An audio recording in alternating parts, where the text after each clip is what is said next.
God bless my president. President and Vice President, and God bless the United States of America.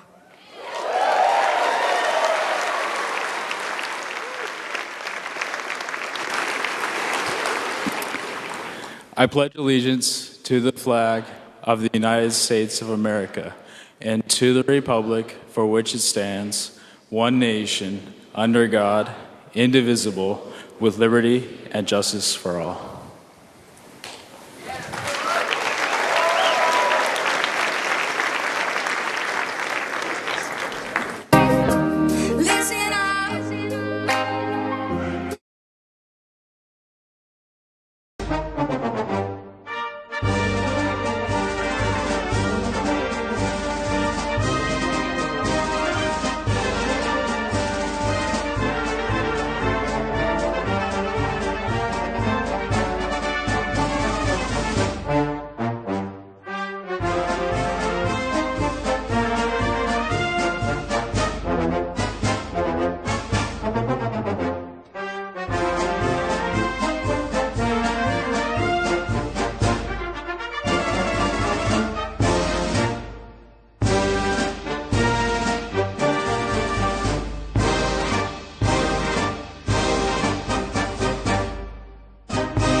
I mean this with all my heart. I can't imagine a better opening for CPAC in our entire history.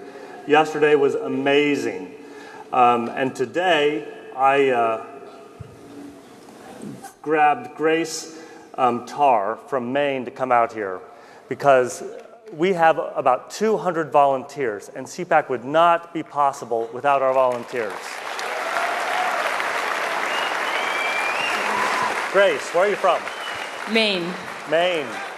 And what are you in high school? Are you in college? I am in high school. I'm a senior. Well, excellent. Now, I'm going to ask Grace a pop quiz. We're going to have a pop quiz here. But first, I'm going to test all of you. Our national anthem, written just north of here, Baltimore Harbor. How many know the punctuation mark at the end of our national anthem? I'm hearing some correct answers. Grace, do you know the answer to this? It's a question mark, sir. That's exactly right, Grace. And there are some people right down here who answered that correctly, too. Our national anthem ends with a question mark. Does the flag still fly over the land of the free and the home of the brave? That's a question we have to ask ourselves every single day. So as we get ready for this day's CPAC, keep in mind, we are still fighting for our freedoms and our liberties. We the people, reclaiming America's promise. That's what we're doing. The people are people like Grace. The people are people like you. So this conference is for you. This country is for you.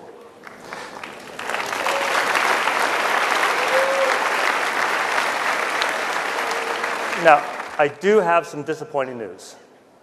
Our first speaker, Rob O'Neill, had airplane problems. So he is not able to join us today. He feels terrible about it. We do too. We've been looking forward to his arrival, but he's not going to be able to join us, but we are going to move straight to our first panel. So thank you all. Grace, thank you so much for volunteering. And she represents all the volunteers, all the people in blue, the blue t-shirts. If you're wearing a blue t-shirt and volunteer, please, the volunteers, please wave your hands. Thank you so much. Thank you all.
We heard about domestic threats. Today, we turn our attention to foreign ones, and unfortunately, there's too much to talk about.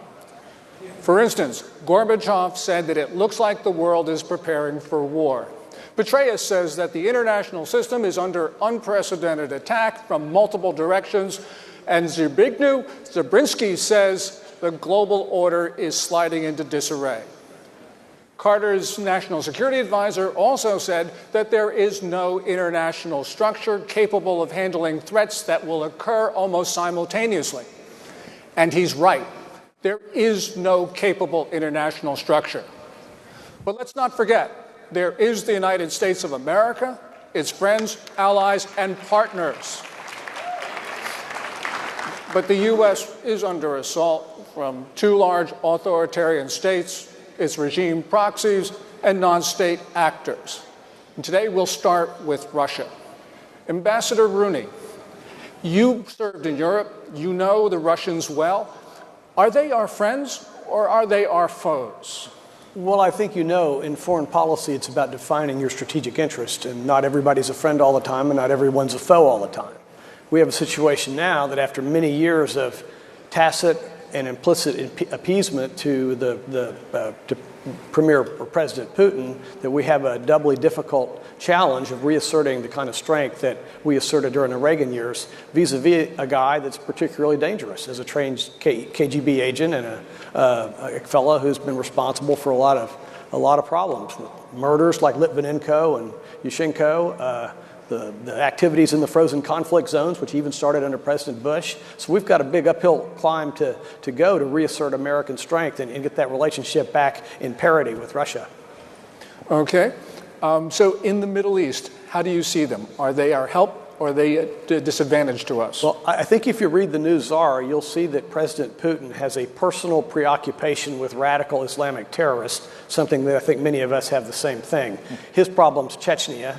And so his support of Syria to go after ISIS and al-Qaeda is logical from the pursuit of his national interest.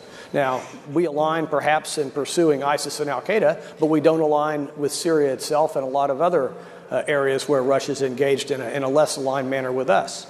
But the ultimate question concerning Syria is what's going to happen with Bashar and who would we replace him with? Sebastian Gorka, Deputy Assistant to the President. He just mentioned ISIS. Oh, they love you out there.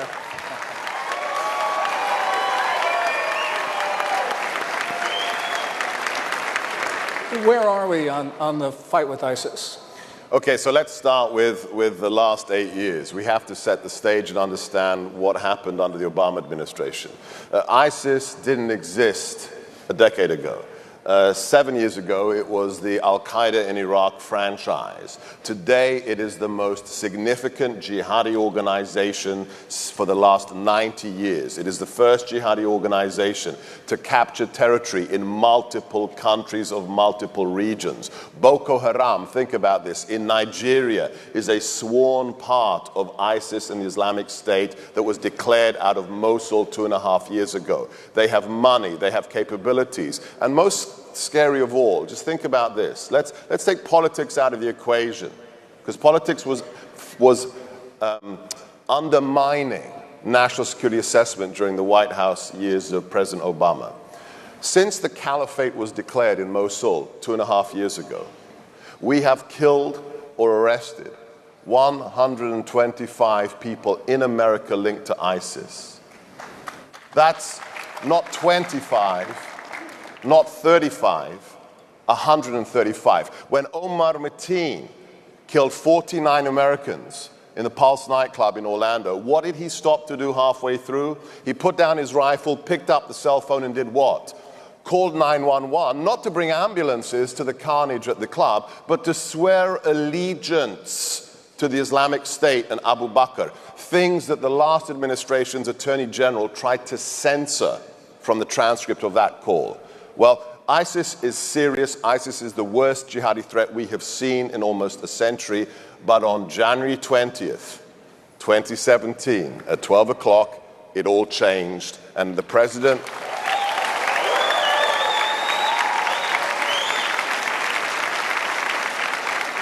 We're going from 8 years of we're going to ameliorate the threat, we're going to degrade the threat, to how about this? We are going to eradicate ISIS.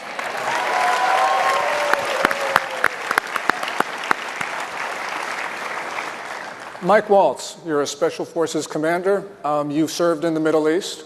I have. How do you see the fight against ISIS and also Russia's role in this? You know, I'll share with you a personal experience of mine out on the ground in Afghanistan. There's been a lot of discussion and a lot of hand-wringing, and rightly so, that we're 15 years into this war. It's our nation's longest war. A lot of folks don't realize, we don't remember necessarily that Vietnam was 10 years. In Afghanistan, where it all started, we're 15 years in and counting. And I can tell you, I was out on the ground when President Obama announced the surge in 2009. I was standing in my headquarters, and in the same speech, he announced its withdrawal. And an officer standing next to me said, "Sir," looked at me and said, "Can you imagine Franklin Delano Roosevelt, if you remember World War II, announcing D-Day and then telling the Germans we were leaving in the same time?" So I can tell you that, out on the ground, we immediately felt the effects of this notion of America's leaving, America's turning its back, and America's not going to lead in the world anymore. In my own experience, I had been working with an Afghan elder for the better part of a year. My teeth were brown, and I had drinking so much tea with this man to build a relationship. And weeks after President Obama's announcement, he looked me in the eye and said, "Me, my tribe, and my 1,500 fighters that I wanted working with us, and not the bad guys, we can't support you anymore." And he said, "Take this message back to Washington." And I think this is illustrative of what we're dealing with now. He said, "Until you're prepared to commit your grandchildren, not your children, but your grandchildren, to stand shoulder to shoulder with my grandchildren and fight Islamic extremism, then you will never be successful here." So are we 15 years in? Yes. Are we in for a lot more fighting? And do we need a long-term strategy to undermine the ideology of Islamic extremism, just like we did fascism and just like we did communism? Yes, we do. Gordon, I think we're in for a long haul, and I think our nation's leadership needs to begin telling the American people, I'm sorry, we don't have a choice. We are 15 years into what is going to be a multi-generational war because we're talking about defeating an idea. It's easy to bomb a tank. very difficult to defeat an idea, and that's exactly what we have to do.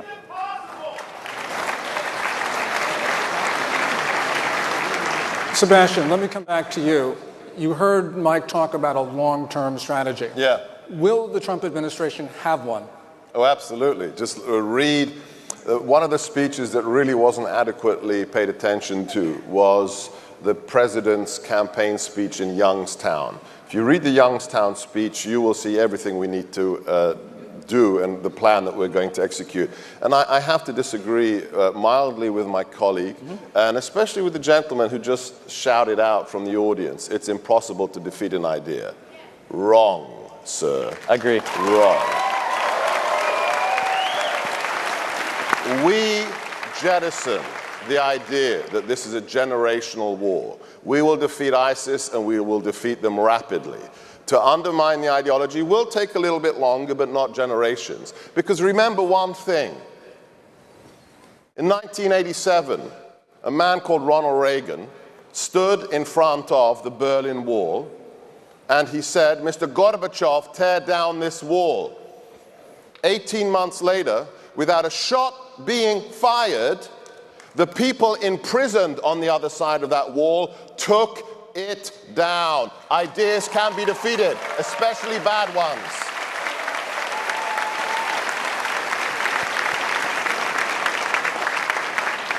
Judy Jasser, American Islamic Forum for Democracy. There are ideas that we have, aren't they?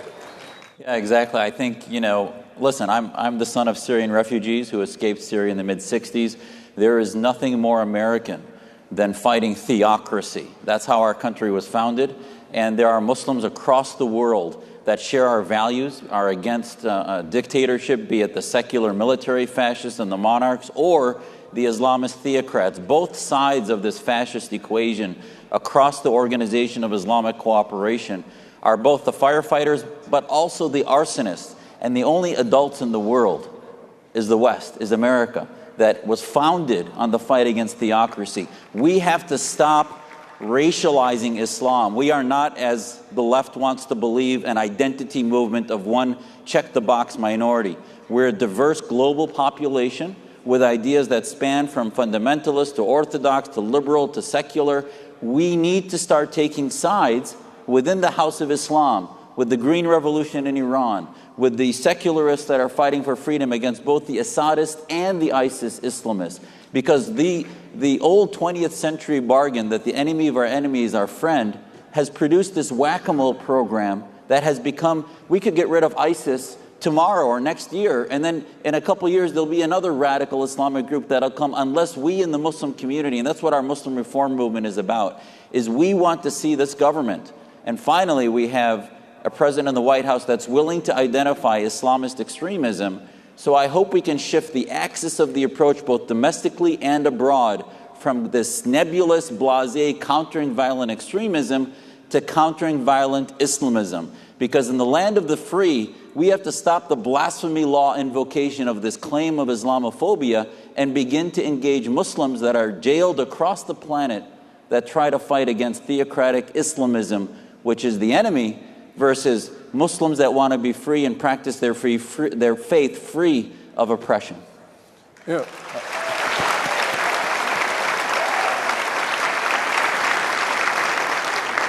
Americans once were not bashful about talking about our ideas. And as Sebastian mentions, there was a Ronald Reagan who was forthright, who was willing to talk.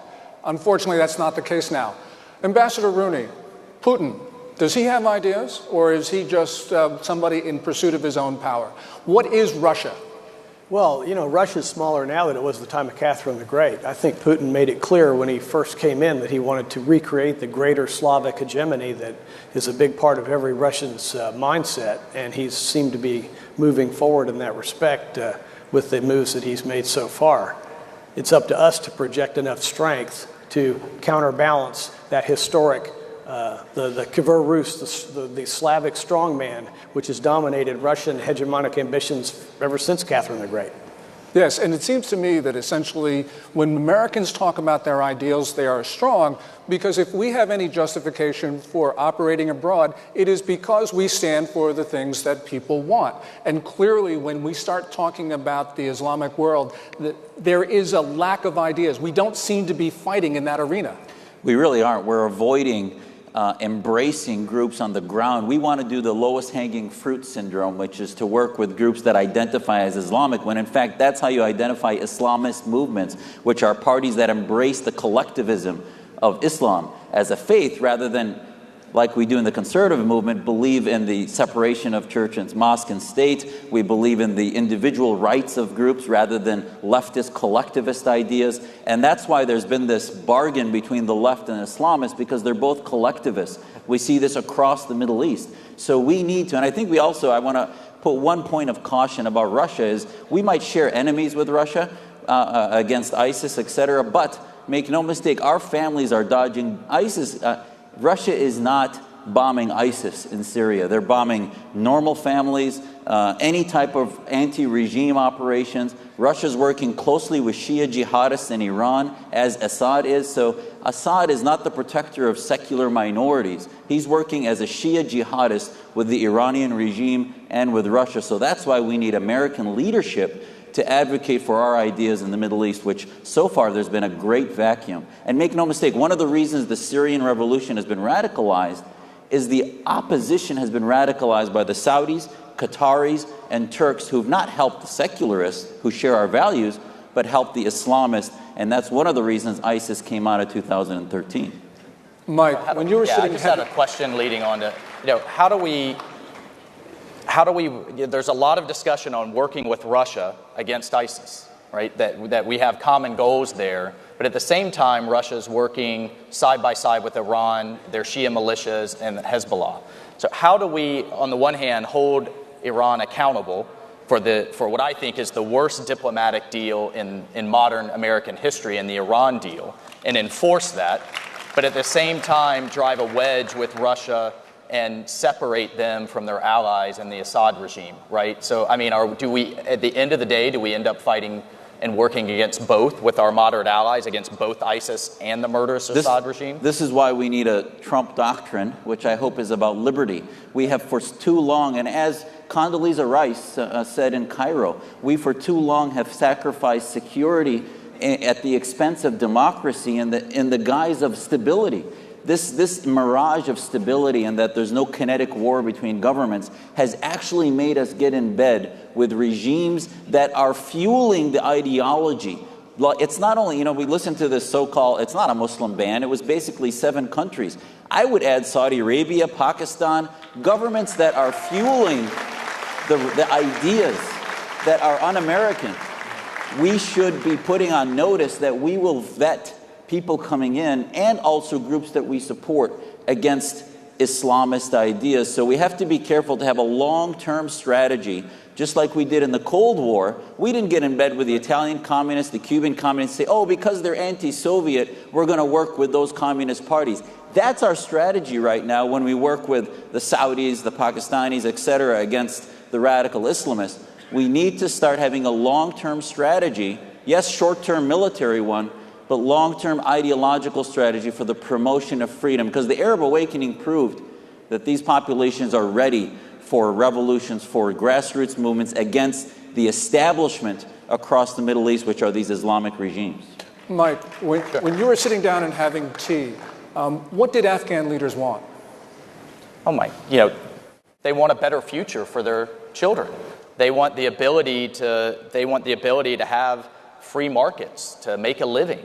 I had an amazing experience standing next to an Afghan officer and actually an Arab officer from the United Arab Emirates. And he was talking to this group of Afghan mullahs, and he said, look what the United States did for Japan. Look what the United States did for Germany. Look what the United States did for Colombia, for the Philippines. And let's look at these growing Muslim societies in Dubai, in Jakarta, in Istanbul, although that's under a little bit of pressure right now, that there can be a better future for your children, for your grandchildren, and the way of the Taliban, of Al-Qaeda, and this Islamic this bastardization of what is otherwise a peaceful religion is not the way. And that's exactly what they wanted. But in order for that to occur, for an economy to grow, for governance to improve, you have to have security. And that's the thing that the United States has provided since World War II in this global order that is now under so much pressure, and particularly under the Obama administration when we essentially turned our back on our leadership role around the world. Sebastian, we've heard both Mike and Judy talk about what people in that region want. What can the Trump administration do? Well, the first thing is to understand that we have to rebuild all the relationships that were broken in the last 8 years. I spent 6.5 years in the Defense Department teaching counterterrorism to our allies and our partners. And half of our students were actually Muslim officers from the Middle East and from elsewhere. Those nations that want to be on our side look at the last 8 years and they say, what happened? Aren't you the good guys? Why are you giving all this money to the mullahs in Iran? Why are you pulling out of Iraq, right? We stabilize Iraq, and then it's time to go home, and then what happens? ISIS happens. So what the Trump administration wants to do is to rebuild all those relations with those people who want to be our friends. And secondly, very clearly, the president has said again and again and again, we're not into invading other countries. That's un-American. We were founded as a nation to do what? Respond against imperialism. What's 1776 about? It's about individual liberty and freedom. It's not about imposing yourself on somebody else. So what we want to do is very simply this, Gordon. We want to help those people who want to be our friends to fight their wars for themselves. Yeah. They're on the front line. You remember that ISIS video of the fighter pilot in the cage? I like to tell people, look, this idea that we're at war with Islam, it's really fallacious, because what's the religion of the guy in the cage who was burnt alive? He's not a Baptist, he's not a Hindu, he's not an Episcopalian, he's a Jordanian who's being burnt alive as a Muslim. Why? Because he disagrees with ISIS. Well, guess what? It's the Jordanians, it's the Egyptians that we have to help defeat ISIS. With our advisors, right? The guys from Bragg, like a good with our trainers, right? But we have to help them win this war for themselves.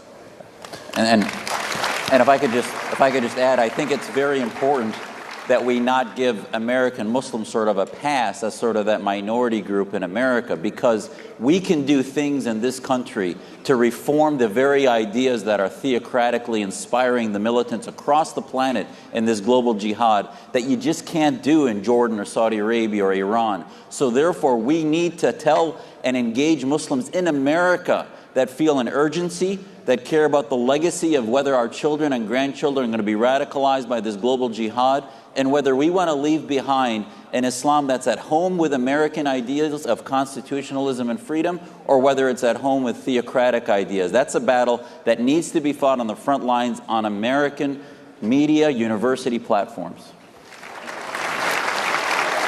I'm really glad you said that. You know, the war of ideas applies in the concept of peace through strength, just like military conflict.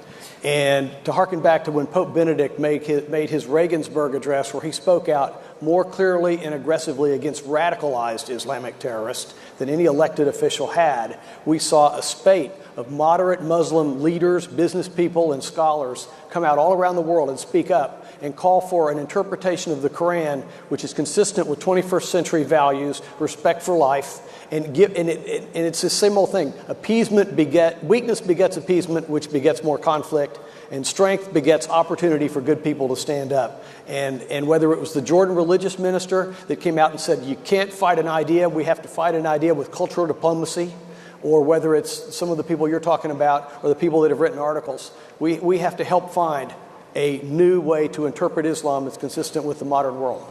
And And there needs to be an intervention, I think, in our community about the conveyor belt from the nonviolent Islamist, supremacist sort of Islamic State identity movement to the militants. Right now, so many say, oh, let's just condemn terrorism and that makes them moderate. No, our Muslim Reform Movement has a one-page declaration that is a declaration of principles that 15 organizations sign that says, hold on, don't be deceived by Muslims who say, oh, we're just anti-terror. It's not about terrorism.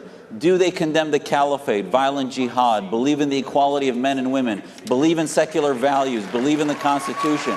Those are the Muslims we need to hold accountable to be the leaders against the establishment of global Islamic states. This point is really important. Let's just destroy for a second the Islamophobia charge, right? It's just the cheapest shot. When you don't want to argue the issues with us, then you're the racist, you're the xenophobe, you're the Islamophobe.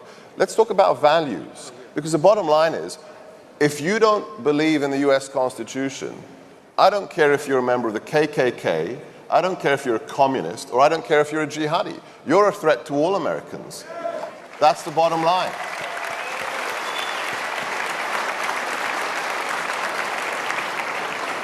So, Mike, the theme that we have heard, of course, is the failure of American leadership and the inability to really talk about these issues in a direct way, and that was clearly during the Obama administration. When you were in the Middle East, when you were looking and talking to people, there was support for this concept that the America had to be strong and indeed had to guarantee what they wanted.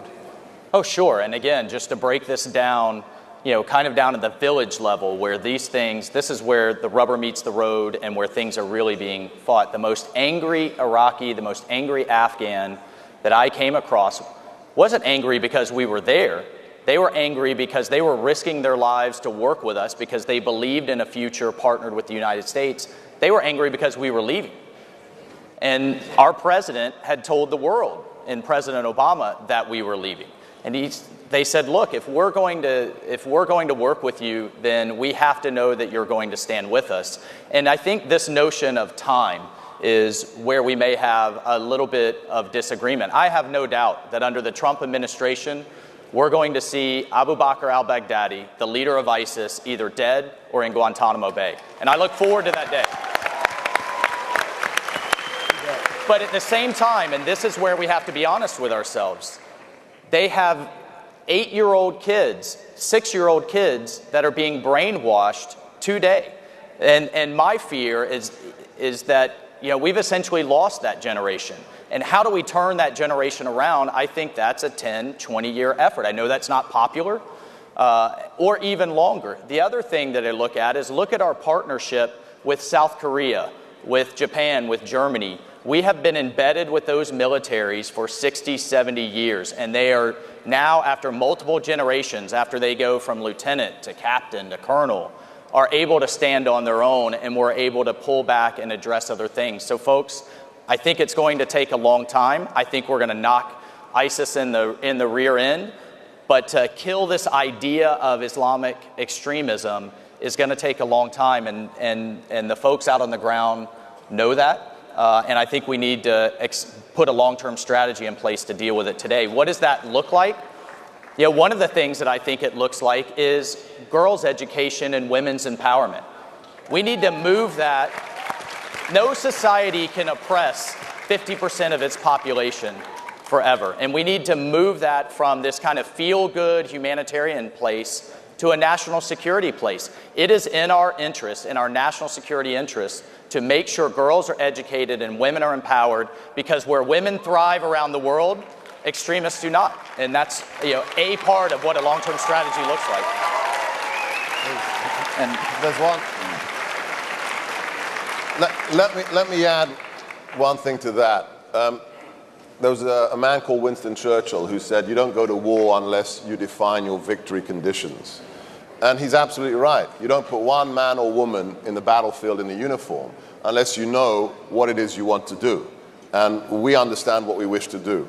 And the definition of victory for us is a very simple one. I've said this again and again and again. We are going to make the black flag of jihad as repugnant around the world, not just here, but around the world, as repugnant as the black white, and red swastika flag of the Third Reich. The brand of jihad has to be destroyed. And it's not just about Damascus, Raqqa, Cairo, the Sinai. It's Orlando, it's Boston, it's Chattanooga.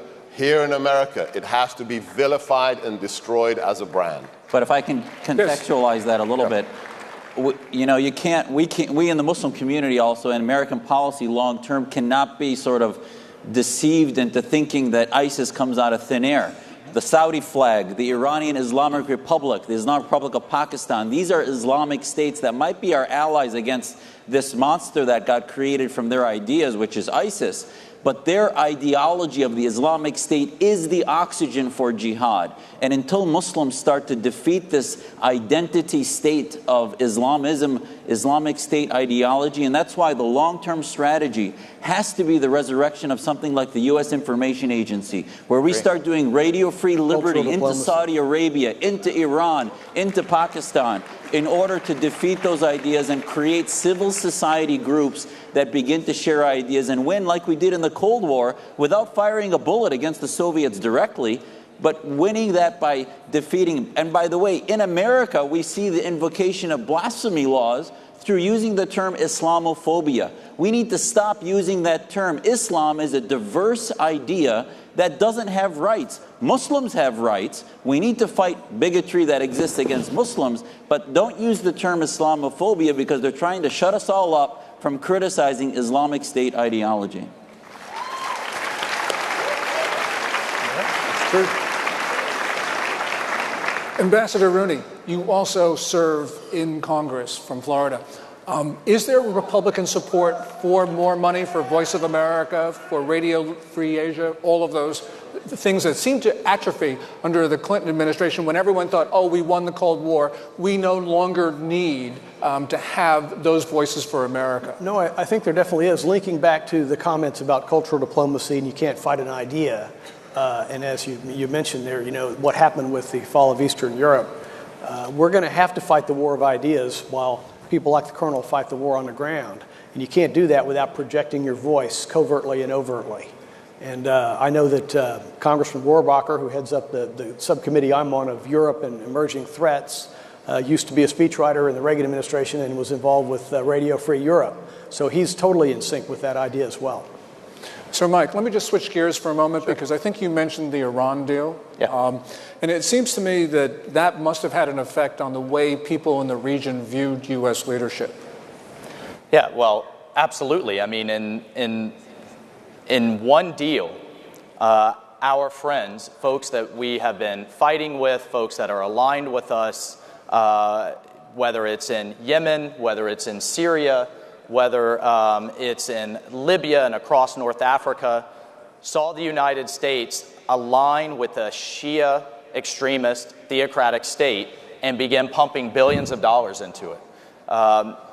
One, just for a delay, not an elimination of their nuclear program, but essentially for a delay. And where is that money going? That money is turning right around and buying advanced Russian weaponry, missile defense systems, advanced fighters, all types of different advanced armaments, so that if they violate the deal years from now, how much harder of a time are our Israeli allied pilots and our own pilots going to have? I think it is an atrocious deal, and it sent the absolutely wrong signal to the region. And again, you feel that when the President of the United States speaks and sends these signals. We feel it out on the ground on the village level. You feel it when you're dealing with ministers of state. You feel it when you're dealing with civil society. I can't overstate, and this is a little bit of a nudge over here to my friend Sebastian, when the president speaks and says what America is going or not going to do, it makes either the military's job much, much easier or much, much more difficult. I can tell you in the last 8 years, in my own experience, having the President of the United States basically say withdraw, withdraw, withdraw was the mission, makes it incredibly hard to win out on the ground. So I'm looking forward to the next four. Sebastian, I think you've been nudged Look, I'll tell you a story from 2 weeks ago to tell you how, there's a new commander-in-chief and how much he gets it and how much he loves our troops. There's something at Bragg called the Q course, qualification course, where you get your Green Beret afterwards.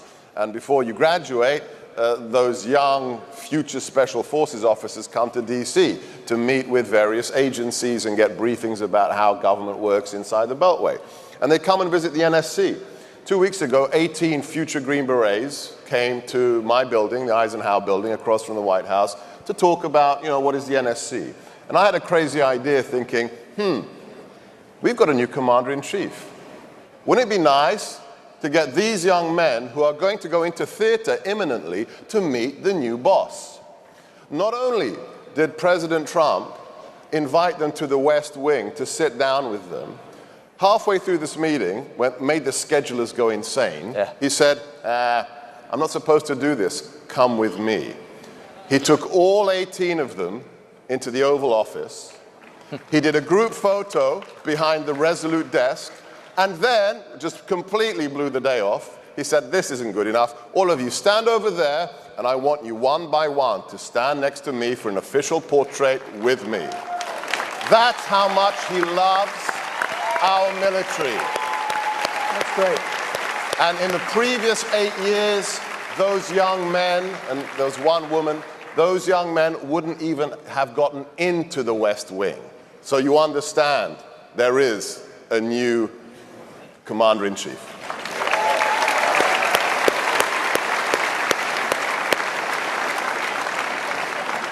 Sebastian, you first mentioned Ronald Reagan. And Ronald Reagan taught us that freedom is never more than one generation away from extinction. But today, it looks even closer than that. Yesterday, in the panel, we talked about domestic threats. Now we've just talked about foreign ones. And I think that there is one conclusion I have heard today, and that is America must lead again. Thank you very much. You bet. All right.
I'm Ed Uvoli. I'm an ACU board member.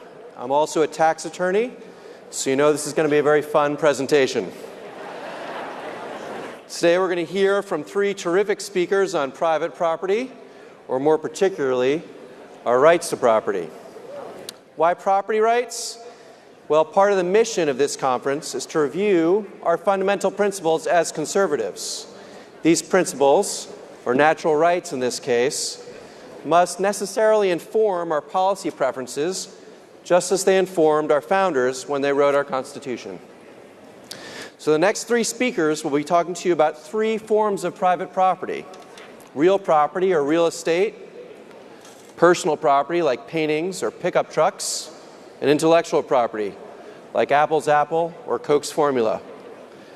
What's happened to our rights, our natural rights, to property like this? What has our government done or tried to do to take our property rights away from us? How have foreign countries tried to do the same? These speakers will explore these topics. So let's now welcome our first speaker, the Attorney General of the state of Nevada, Adam Laxalt, to discuss real property. And he's also a new board member of the ACU. So welcome to Attorney General Laxalt.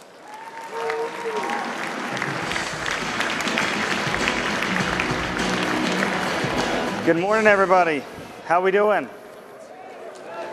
And for you fellow West Coasters, it's still only 6 a.m., so thanks for getting up and getting motivated. I'm truly honored to be here.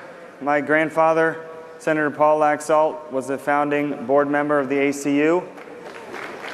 And for him to come in the 80s with President Reagan and all those great conservatives, they were able to start our movement, and for the ACU to continue this legacy, it's just a great honor to be here this many decades later. All right, the Fifth Amendment, Takings Clause. Most of you know what that is. The government shall not take private property for public use without just compensation. I would argue that respect for private property is a bedrock conservative principle. Will we agree? Indeed, if you go back to the founders, this is a bedrock American principle. And I don't think anything gets conservatives more riled up than a really bad takings case. So that's what I'm going to do today. I'm going to talk about one old case and one brand new case. Most of you have heard of the now infamous Kelo case. This was a case from 2005 in the city of New London in Connecticut. And in that case, the city council voted to take private property, in this case, Mrs. Kelo's little pink house, and a bunch of other people's private property so they could give it to another private corporation for economic development. Yes, boo. The Supreme Court, in a highly contentious 5-4 decision, cited this very precise viewpoint on how you can arrive on what is a public use. They said, diverse and always evolving needs of society. We're always leery of when the Supreme Court uses the word evolving, right? Further, they said the government needs broad latitude in determining what the public needs justify the use of this power. An incredible decision, an incredible extension of takings law, and something that really riled up people all across the country. That's the bad news. What was the good news? There was an unprecedented, what I call Kelo backlash. First, the city council eventually issued a public apology to Mrs. Kelo for bulldozing her little pink house. Second, public was enraged all across the country. Every time people heard that they took someone's house and gave it to another private corporation to develop, people were, instinctively revolted that this must go too far. So what did that result in? 45 states rushed, either through ballot initiatives or through their legislature, to restrict takings law. This is a great, great result coming out of Kelo. And legal scholars, at least on our side, would say it did something incredibly important. It broke this march towards this view that the government had unlimited power to take your land for any purpose. I want to add the kicker of the Kelo case. That was in 2005. All of this property lies vacant today. They bulldozed all these people's homes, and the development fell through, and nothing was ever built. I think that shows the hubris of government. It shows the hubris that we conservatives continue to fight, that whether it's the Supreme Court or other government, that they don't always know what's best for the American people. So now I'm going to move into our most recent case, and that is the Murr case, which will be in front of the United States Supreme Court in less than a month. The Murr family bought a lakefront property in Wisconsin in the 1960s. They built a house, great place. A few years later, they bought an adjacent property. Flash forward to the 2000s, they decided they wanted to sell this adjacent property. And because of an unknown regulatory law that was put in place in the 70s, they were told they could not sell this property.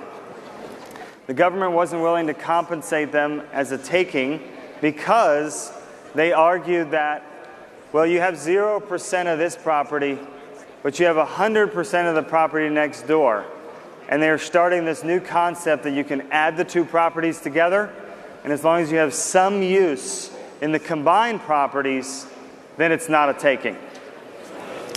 We argued, the state of Nevada and many other states across the country, in an amicus to the Supreme Court, that this is truly an unprecedented reach for takings in public use. Specifically, we argue that, one, takings law and what is public use is already invented. The Supreme Court has already had to just kind of try to divine what this is as we go. Second, for those of you that have small businesses, know that you may have your shop on one parcel, you may have a garage or other things on another parcel. To act like these are all the same thing for eminent domain is really a shocking extension. Wisconsin has been successful at making this argument. We're encouraged that the Supreme Court has taken this case because we hope that they're going to draw a new line to say that you can't take 100% of someone's property and simply put it with another one and act like that's not a taking. So our biggest argument, and I'm going to channel Justice Scalia here, would be the following. The Founding Fathers didn't say, you shall not take private property for public use without just compensation unless they own property next door, in which case it's cool. You can take their property. They've got a nice little lakefront property anyway. What's it to you? Enjoy your property. Don't worry about your property next door. We argue that this is an unprecedented reach. We encourage you to watch out for the Murr case, support the Murrs, and let's hope that the Supreme Court gets this one right. Thank you very much. God bless you all.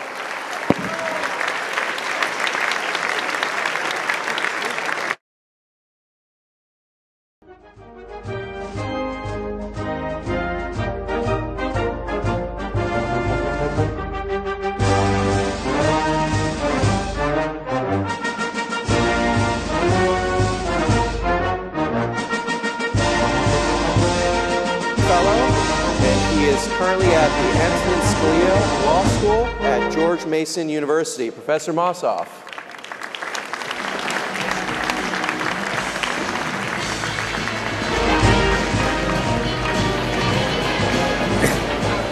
Good morning. I'm here to talk to you about something extremely important, although a lot of people aren't aware of it because it underlies a lot of the goods and services that we use today, and that's intellectual property. And intellectual property is under attack, both domestically and internationally. And this is really important to understand why, but a lot of people don't do so because they don't understand the foundations of where intellectual property has come from and its key role in the United States and in American exceptionalism. You see, the founders created a republican government dedicated to the protection of life, liberty, and property under the rule of law. And this included the very important key protection of intellectual property. And so the American founders were not just political entrepreneurs who broke from England and our broader structure and nature of our government. They were also entrepreneurs in recognizing that creators and innovators should have the fruits of their labors protected to them, just as farmers and tradesmen historically have had theirs protected under the law. Thus, in the Constitution, for the very first time in human history, a founding document creating a government authorized that government to protect patents, which are property rights in technological innovation, and copyrights, which are property rights in new creative works like songs and movies and books. And in fact, Congress immediately acted on this. The founders recognized how important this was. And so some of the very first laws enacted by the first Congress in 1790 were the Patent Act and the Copyright Act of 1790.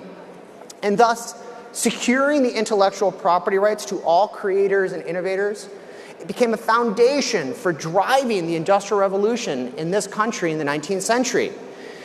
Many people don't realize Samuel Colt's repeating firearm, the foundation of our Second Amendment protections, was a patented invention. So was Samuel Morse's telegraph, John Deere's plow, Charles Goodyear's invention of vulcanized rubber, Thomas Edison's light bulb, his invention of the record player, of our electrical distribution systems, our ability to use electricity.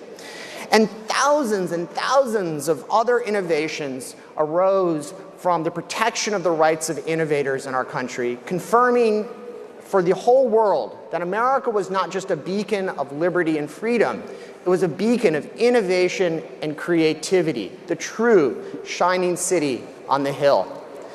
And thus, in the 20th century, protection of intellectual property drove the high-tech and biotech revolutions that we're all enjoying the benefits of from today. So the work of Bill Gates, Steve Jobs, scientists and researchers working in their garages and universities in the 1970s is what gives us our miracle cures and our incredible high-tech technologies today. And this is confirmed again and again how important this is. A recent study by the Department of Commerce found that companies that rely on intellectual property rights in their business models contributed more than $6 trillion to the US economy in 2014 and were responsible for 45 million jobs that year. 30% of all the jobs in the United States are based in intellectual property. President Abraham Lincoln, our first Republican president, wisely recognized this important principle when he said himself, quote, "The patent system added the fuel of interest to the fire of genius," end quote. And by the way, President Lincoln knew of which he spoke. To this day, he's the only US president to have received a patent on an invention that he created. Now, this is the foundation by which we need to understand the attacks on intellectual property today that are occurring both internationally and domestically. Now, domestically, like all property rights, like you just heard, are under attack in the United States, and intellectual property rights are under attack as well. It's become nearly impossible to obtain a patent in recent years on new high-tech innovation and biotech inventions that provide us these miracle cures, our smartphones, as I mentioned, our medical treatments for cancer and other things. And so the U.S. is in danger of losing its long-standing status as a world leader in innovation. Internationally, U.S. innovators are under attack in other countries, like China and South Korea, who use their antitrust laws to target U.S. companies and inventors for the sole benefit of protecting their own domestic companies and their own consumers. And these countries repeatedly fail to crack down on rampant piracy of creative works on the internet. Now, what makes this even worse is these countries have rationalized their attacks on U.S. innovators and creators by pointing to the very changes in the laws here in the United States that have weakened these protections. And to make matters even worse, the Obama administration repeatedly refused to defend U.S. innovators and creators when China and other countries attacked their rights. So U.S. competitiveness in the global economy is now threatened because our very rights of our own creators and innovators, the foundation of our innovation economy for over 250 years, has been seriously weakened and undermined. And this is so, I urge you to support wholeheartedly intellectual property rights across the range. They are key. They are just as fundamental as our property rights in our land and our personal goods. In a recent letter to the Trump administration and the 115th Congress, over 70 organizations and individuals, including the ACU, wrote, quote, "The founding fathers understood that by protecting the proprietary rights of artists, authors, entrepreneurs, innovators, and inventors, they were promoting the greater public welfare. The continued protection of these fundamental rights is essential to American innovation and competitiveness," end quote. So we should reclaim America's rightful leadership by securing stable and effective intellectual property rights for all innovators and creators. Thank you.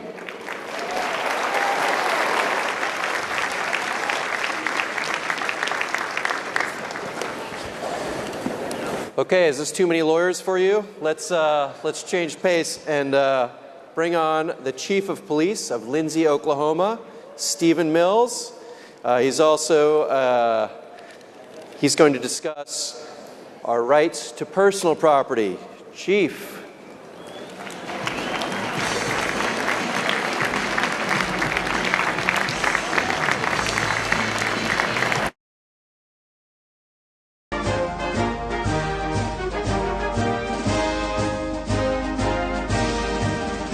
Say is I'm really just an old soldier. I'm a cattle rancher. I wear this uniform because I've been given and I accepted a position of responsibility for my fellow citizens.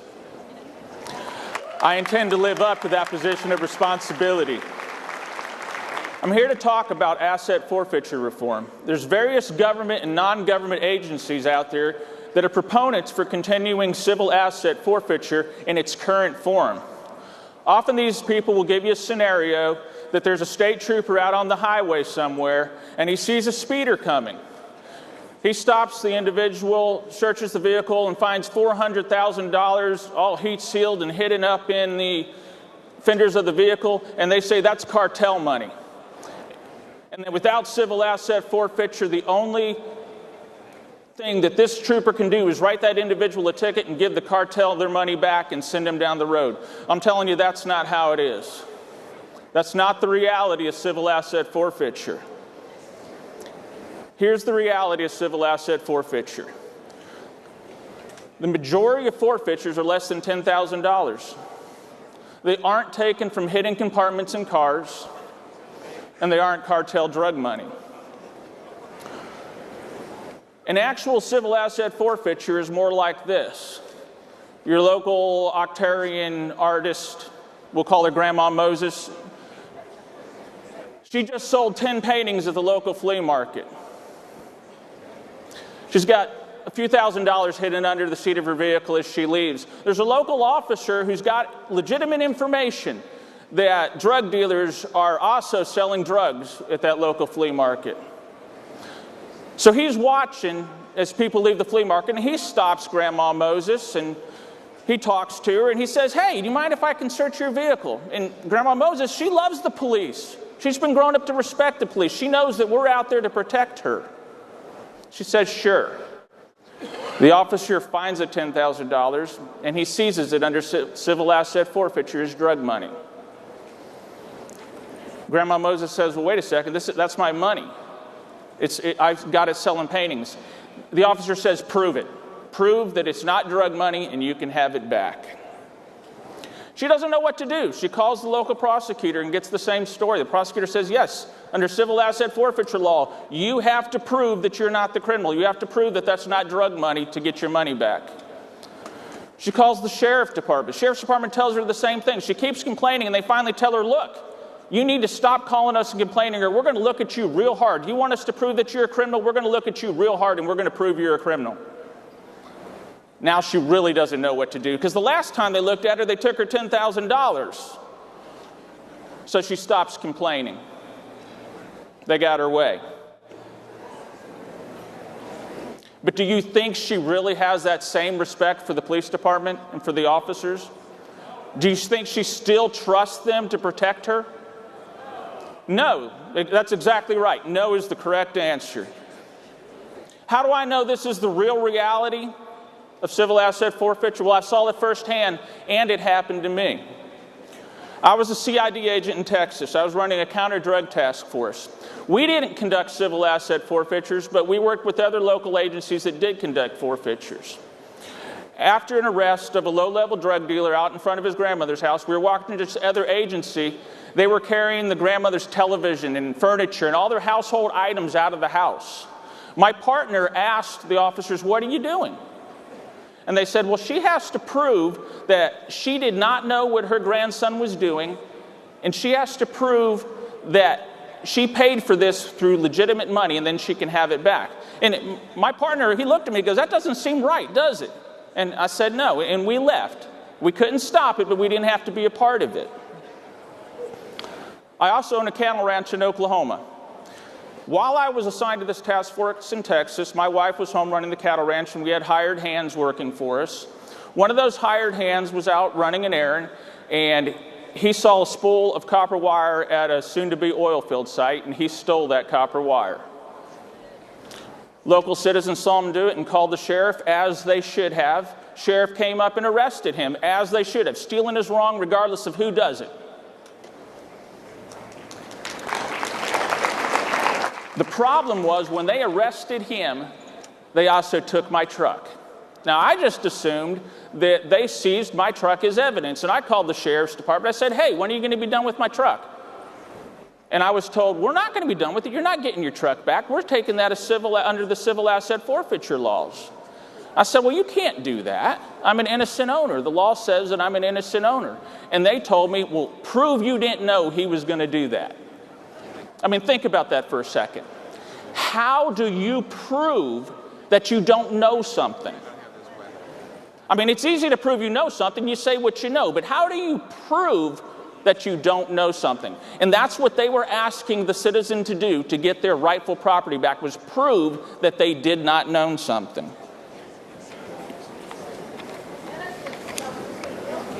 Not under civil asset forfeiture.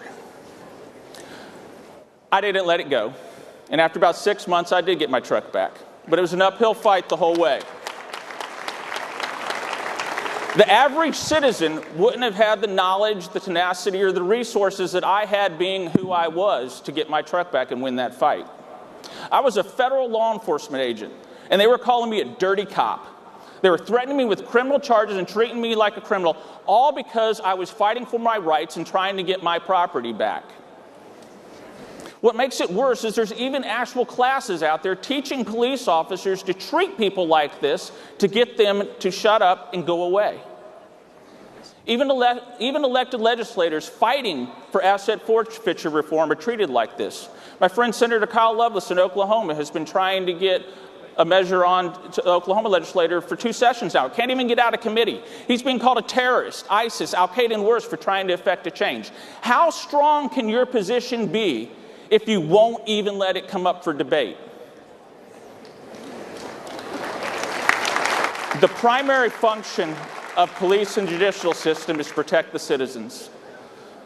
The police, we protect the citizen from the criminals, and the judicial system is there to protect the accused. It's not the best system, but it's the best system in the world. When the police and judicial system become the antagonists and no longer protect the rights of the accused, we have failed the greater mission of protecting the rights of the citizen. We have created innocent victims. Currently, the standard of proof to seize an individual's property is preponderance of evidence. I actually have to get more proof to get a warrant than I do to seize somebody's property. If the investigation stops at the side of the road after the property is seized, how are you going to get this evidence? You're not going to get any evidence of innocence. If you don't investigate the crime, you have an assumption of a crime. You don't have evidence of a crime. How do we fix this? 1, the burden of proof needs to be put back on the government as constitutionally intended. It means the police are going to have to start investigating the assumed crime, not just taking the property and moving down the road. If $400,000 an offender is evidence of a crime and should be taken, then it's evidence of a crime. Investigate the crime.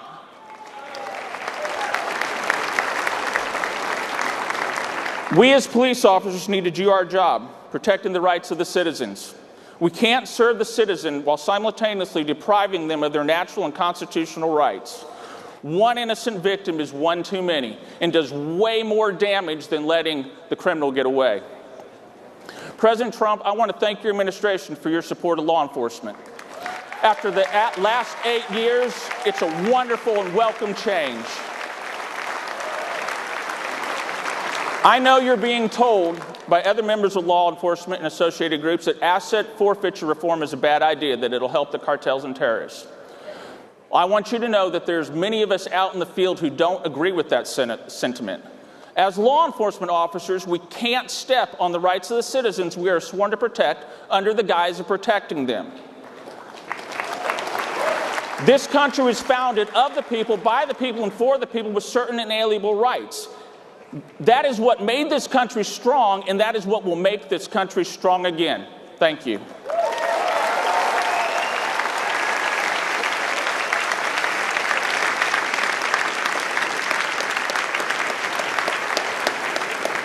Okay, I think you've heard our speakers say fairly loudly and clearly, and let me put this in technical legal terms, stop taking our stuff.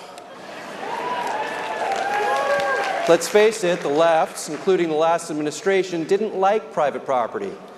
They didn't believe in it. You recall you didn't build that, which in short really means that's not yours. So they've been slowly boiling the frog and taking away property rights bit by bit. For homes, eminent domain and judges have expanded that term, eminent domain, to really allow the government to take anything for public use, which has been so broadly defined. So they've literally taken the homes of little old ladies to give it to other people. For intellectual property laws, have gotten so eroded by the courts and our own laws, by Congress, that it makes it difficult for companies and people to own and, yes, profit. And profit's really not a bad word. Is this the only place where profit's not a bad word? From their work and their efforts. And this erosion has opened the door not only to problems here in the U.S., but to the taking of our property by other countries. And finally, with respect to personal property, you've seen how criminal laws have been turned upside down, how the burden of proof has come upon citizens to prove their innocence with respect to things they had nothing to do with. Even the police chief's own pickup truck was taken away from him. Crazy. So what should we be doing about it? What should we be thinking about it? Well, we have to remember always how fundamental our property rights are. We have to understand and recognize the problem and understand every day that this is something we've got to think about and do something for. We've got to encourage our legislature and our president to pass laws to protect our property rights. We've got to have judges appointed who understand the importance of these rights and their fundamental nature in our Constitution. And we've, of course, got to enter agreements with other countries which protect these rights of our own citizens. So thank you. Let's work together as a nation, and let's make sure that we don't let other people take our stuff. Thanks very much.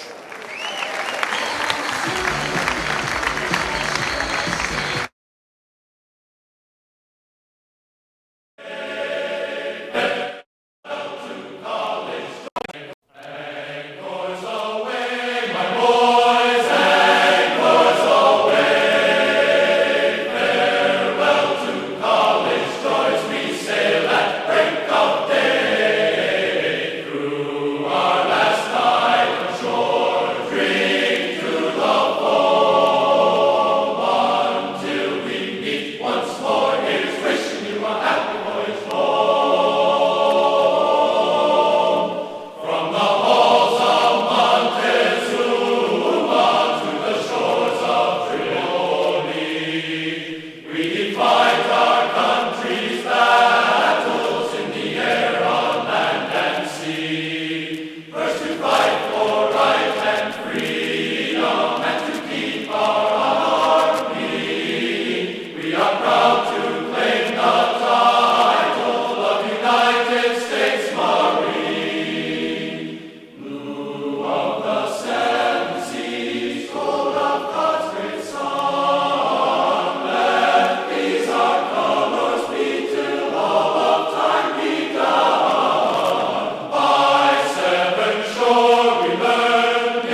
Good morning, everybody.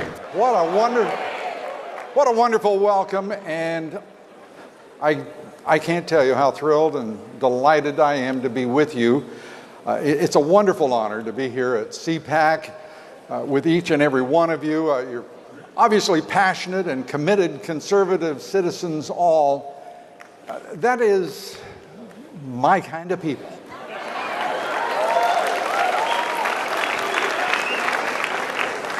This is suddenly a wonderful, wonderful, glorious morning in America, isn't it? I'm going to tell you the truth. I haven't had a bad morning since November 8th.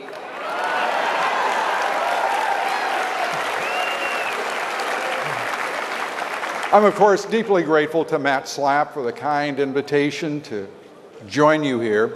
I know we're all grateful to Matt and the American Conservative Union for their great work and their leadership in the cause of liberty and this great republic of ours.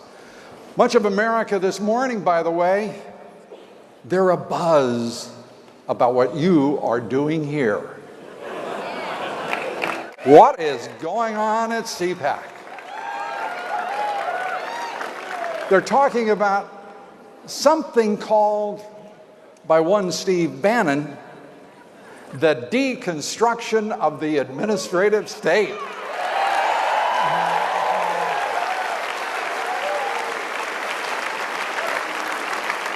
They're talking about Vice President Pence's call to each and every one of us and our fellow citizens to march for the ideals and the values Americans cherish, to mobilize to defend the president's agenda.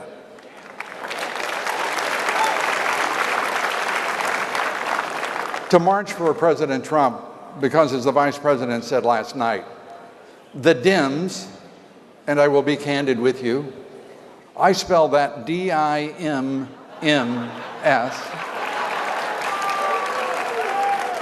the left, the opposition party of the national left-wing media, as the vice president said, are not idle. When has any of us, think about this, please. What would be the last time you heard a Republican vice president of the United States call for our citizens to march, to mobilize, for crying out loud? I have to tell you, that is music to my ears, and it lifts my spirits, and I hope it does yours, because I mean to march, and I hope you will too. Republicans, conservatives, all of us have been called to the ramparts to defend this administration and its policies. That, ladies and gentlemen, is exciting. It is absolutely exhilarating. And we are now part of this moment and this history, along with the president who has made it possible. We've been called to action at home, in Washington, D.C., and constituent town halls all across the country, targeted by the left. Does anyone here doubt they've been targeted by left-wing activists? As we go about the business of reclaiming our country, our values, our land, and our destiny, Benjamin Franklin cautioned our government is the world's greatest constitutional republic, if only we can keep it. Well, thanks to you, our fellow citizens who voted for Donald Trump and Mike Pence, I assure you I have not one single doubt whatsoever that we will keep this republic.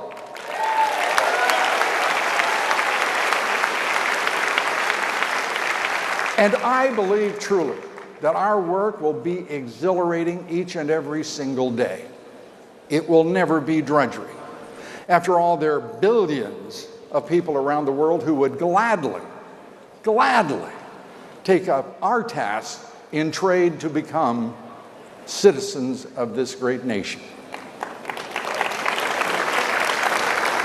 Of course, there are millions of people who also take something of a shortcut occasionally. They do overstay their visas. They do cross our southern border. And in addition to those folks, there is the matter of tens of billions of dollars that flow from America to Mexico. Some $30 to $50 billion in illegal drugs that are brought into this country. The $25 to $40 billion in remittances from principally Mexican nationals in this country, but Central American nationals as well, sending all of that money back to their families. There is the $60 billion trade surplus that Donald Trump has talked about on the campaign trail and is focused on as president.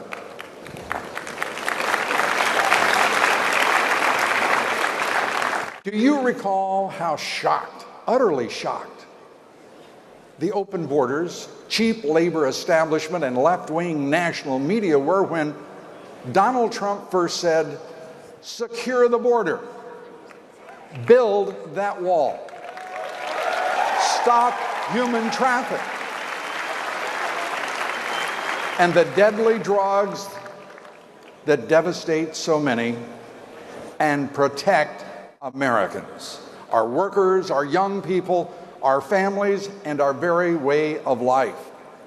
Secretary of State Tillerson and Homeland Security Secretary Kelly yesterday in Mexico City, learning firsthand how fiercely the government of Mexico will fight for all of that money in all its forms. The establishment in this country is not the only establishment being turned upside down by President Trump and his administration.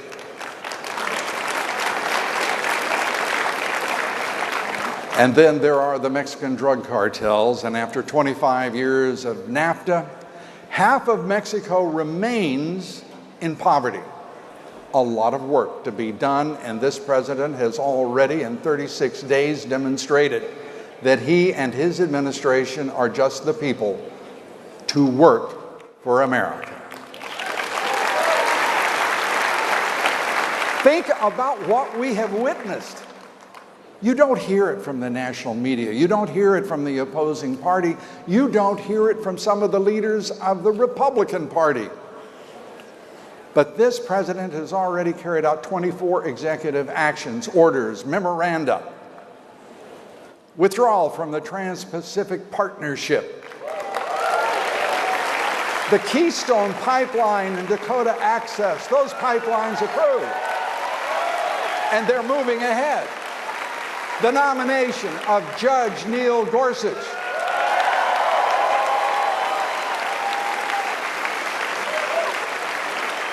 And by the way, he made that great nomination, that great appointment, and still to this day continues with a clear eye and a strong voice criticizing the judiciary, because that is the American way. Meetings with world leaders, one after another, Abe, Trudeau, May, Netanyahu. Has anybody in years seen Netanyahu smile so broadly?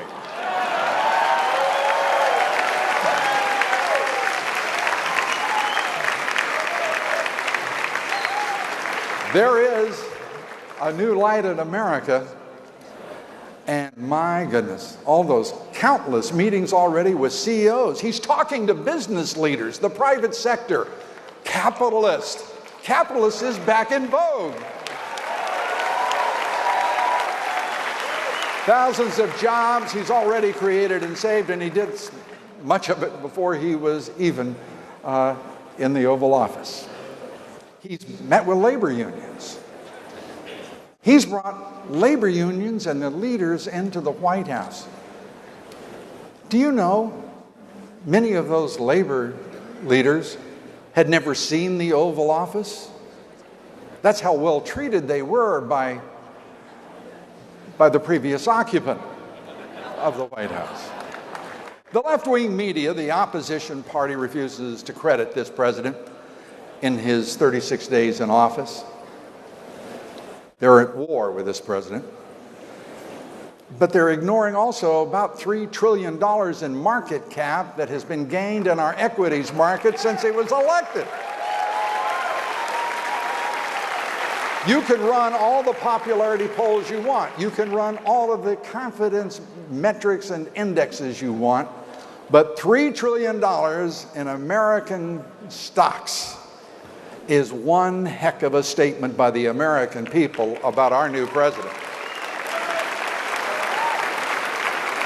Housing is showing strong signs of recovery, existing home sales at a 10-year high. Workers are only beginning, to re-enter the marketplace. The dollar is strong. Oh yes, there is $20 trillion in debt. There are some issues, no question. Many years ago, 1988, I was doing one of the last interviews that Ronald Reagan did as president in the Oval Office.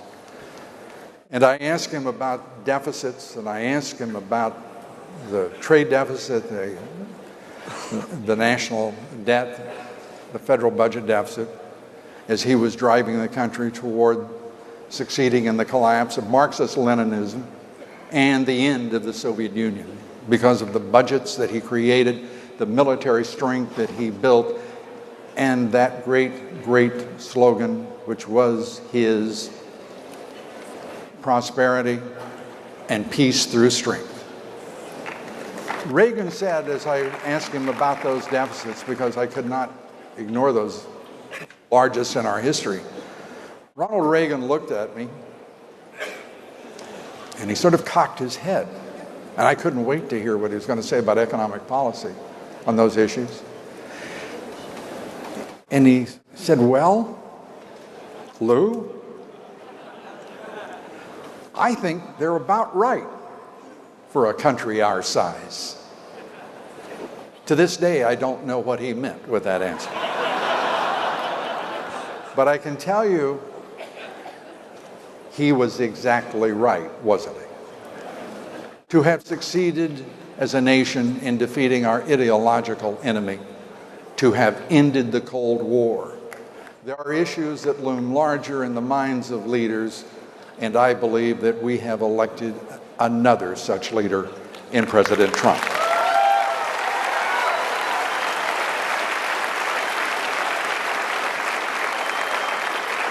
The left, who would bleed this nation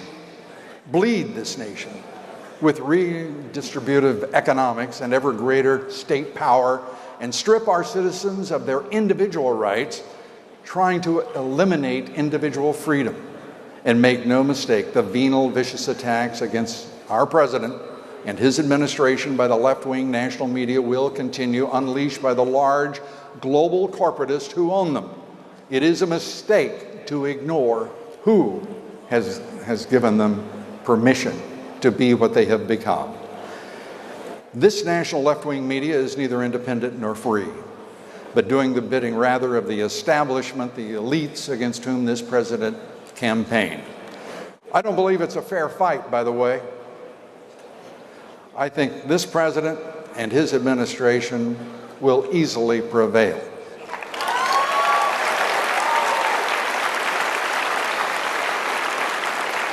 I have absolute confidence in you. I believe you will march, you will mobilize, you will support this president, you will support his administration, his policies, and President Trump and this country are most importantly of all, and you and I along with them, on the right side of history.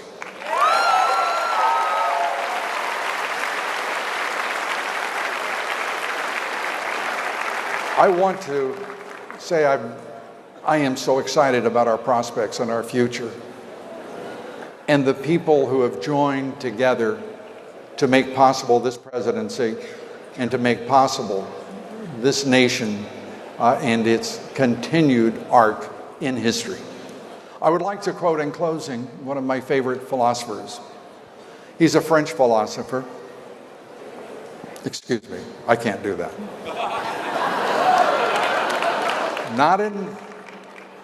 It's America first. It's buy America, it's hire America. I'm going to conclude simply by saying, Yogi Berra once said,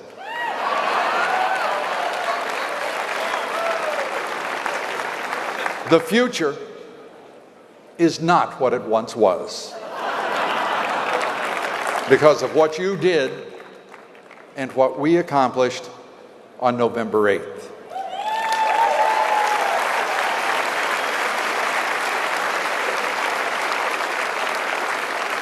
And because of all that, the future of America, the United States of America, I believe, looms brighter than as never before. And I thank you for all you have done and will continue to do to make that future possible for succeeding generations of great Americans like you. Thank you, ladies and gentlemen. Thank you. Good to see you.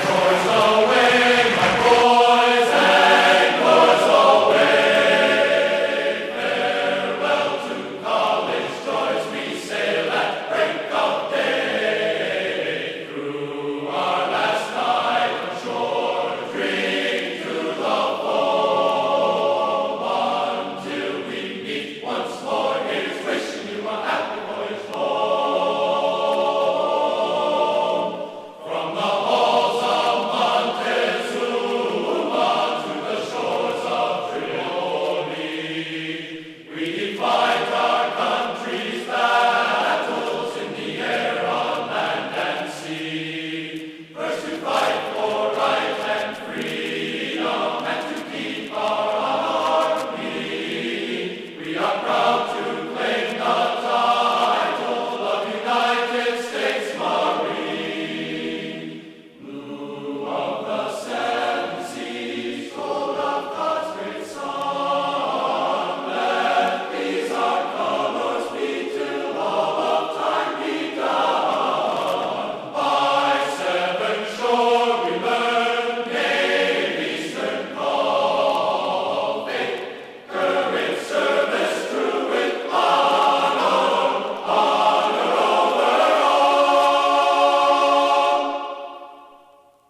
of Spain.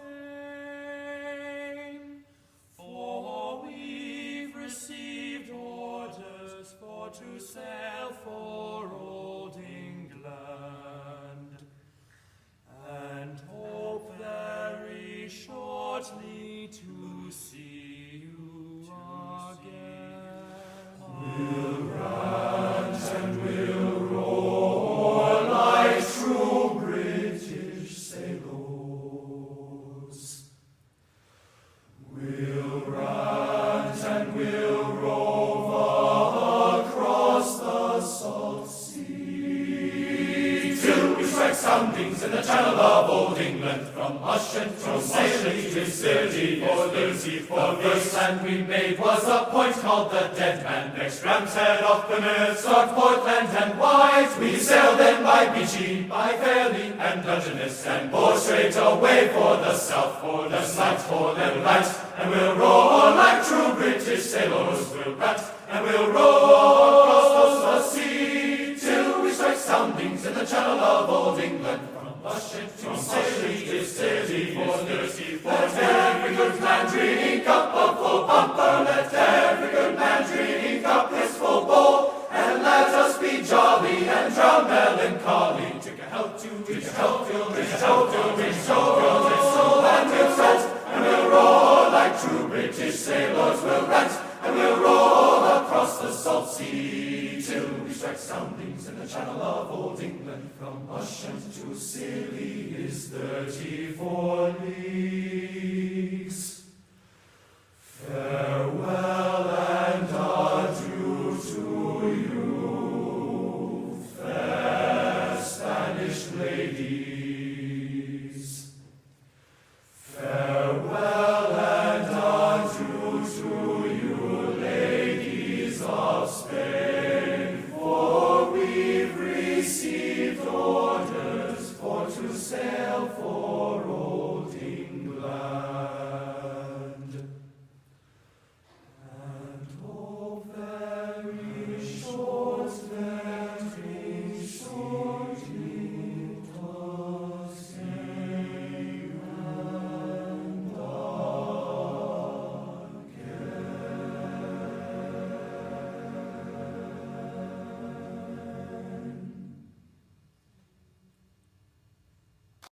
again.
Did you all show up for us?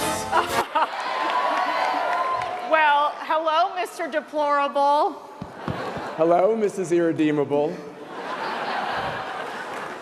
You know, the last time a president of the United States came to CPAC in his first year, Ronald Reagan in 1981.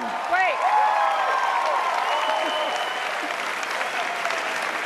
Okay, so that means the 1980s. I'm pretty sure they didn't have Twitter back then. But just like the 1980s, we're in a critical moment for our nation. And we have with us an amazing leader who has become the voice of the forgotten men and women of this country.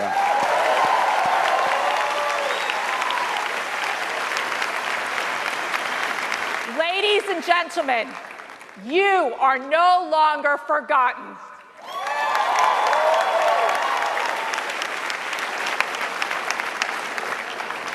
And you know what I'm learning is how good it feels to have somebody lead our country who knows how to fight.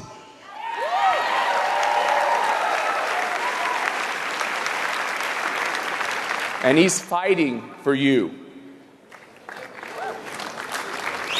And the other thing I've learned, especially over the course of the last couple days, is that when he fights for us, he unites us.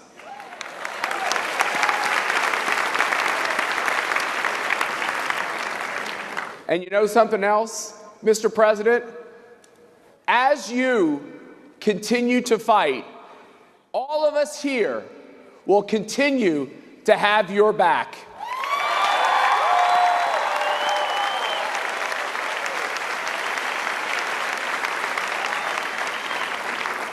Do you know what comes next here? It is my honor to introduce to CPAC 2017 our president, Donald Trump.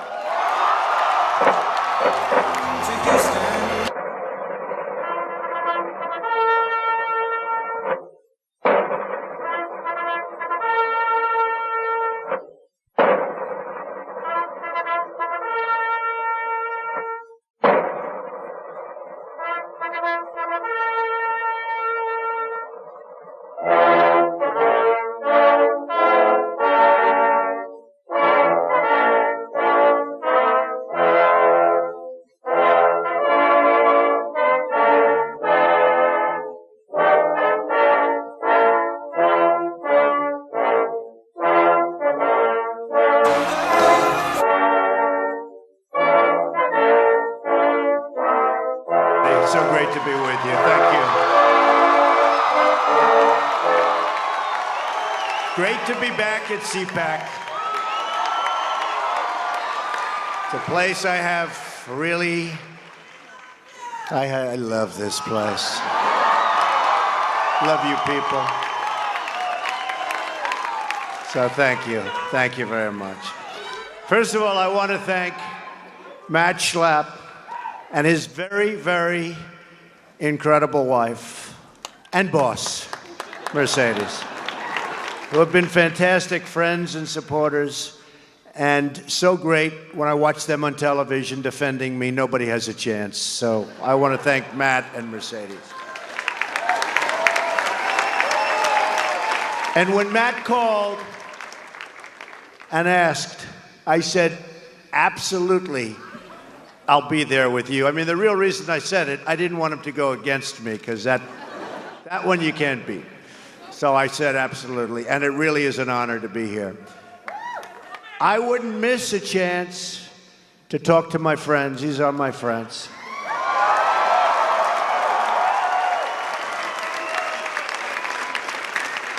And we'll see you again next year and the year after that. And I'll be doing this with CPAC whenever I can, and I'll make sure that we're here a lot.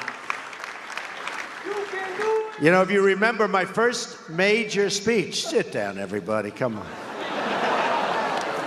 You know, the dishonest media, they'll say, he didn't get a standing ovation. You know why?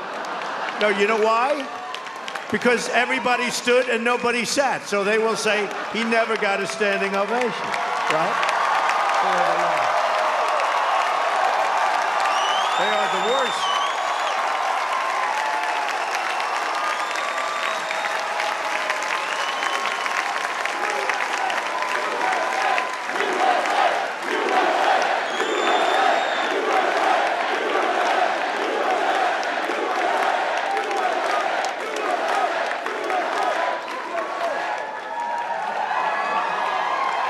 So, sit down.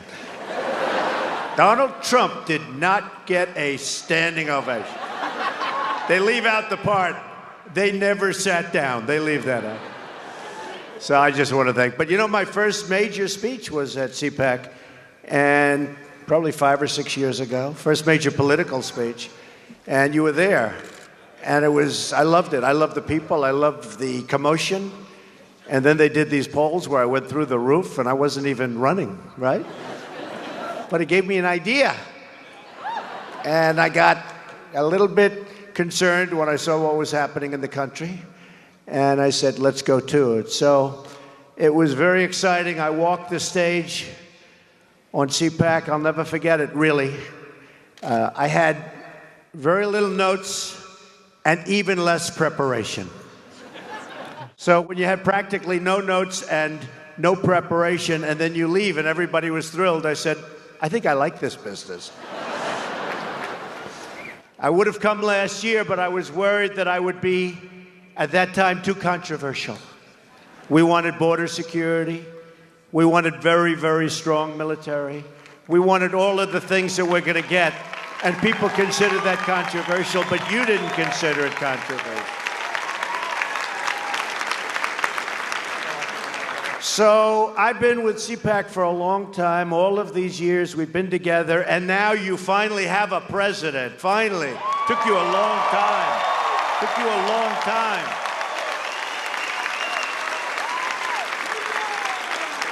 And it's patriots like you that made it happen, believe me. Believe me. You did it because you love your country, because you want a better future for your children, and because you want to make America great again.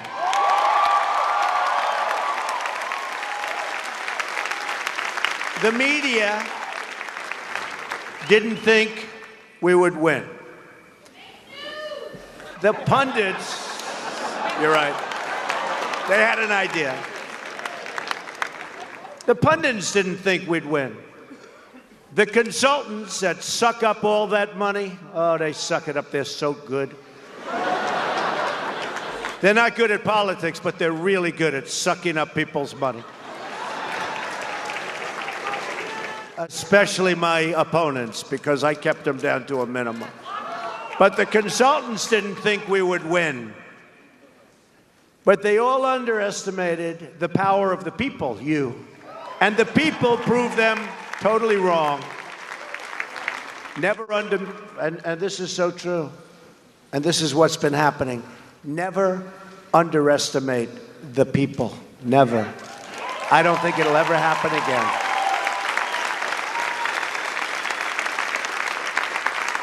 And I want you all to know that we are fighting the fake news. It's fake, phony, fake.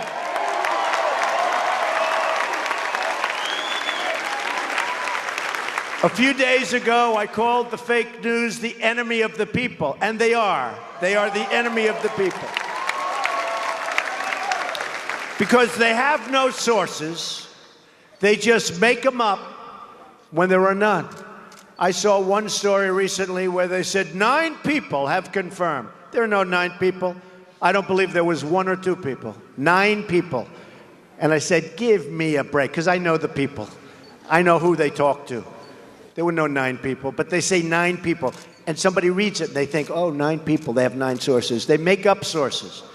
They're very dishonest people. In fact, in covering my comments, the dishonest media did not explain that I called the fake news the enemy of the people, the fake news. They dropped off the word fake. And all of a sudden, the story became the media is the enemy. They take the word fake out.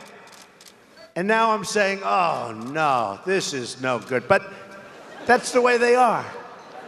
So I'm not against the media. I'm not against the press. I don't mind bad stories if I deserve them.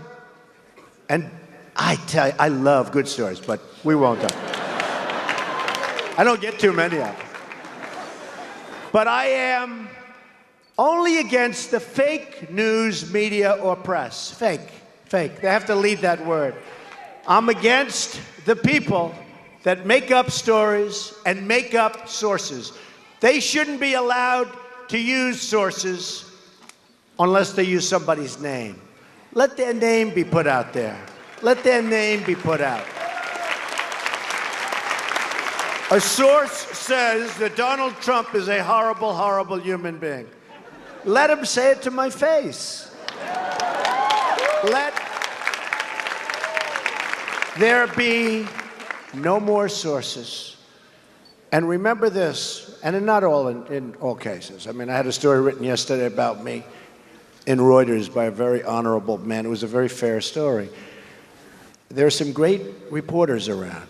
They're talented, they're honest as the day is long. They're great. But there are some terrible, dishonest people. And they do a tremendous disservice to our country and to our people, a tremendous disservice. They are very dishonest people, and they shouldn't use sources. They should put the name of the person. You will see stories dry up like you've never seen before. So you have no idea how bad it is, because if you are not part of the story, and I put myself in your position sometimes, because many of you, you're not part of the story. And if you're not part of the story, you know, then you sort of know. If you are part of the story, you know what they're saying is true or not. So when they make it up, and they make up something else, and you saw that before the election, polls. The polls. They come out with these polls, and everybody was so surprised. Actually, a couple of polls got it right. I must say, Los Angeles Times did a great job. Shocking, because, you know, they did a great job. And we had a couple of others that were right. But generally speaking, I mean, I can tell you the network. Somebody said, a poll came out. And I say, what network is it? And they'll say a certain, let's not even mention names, right? Sure.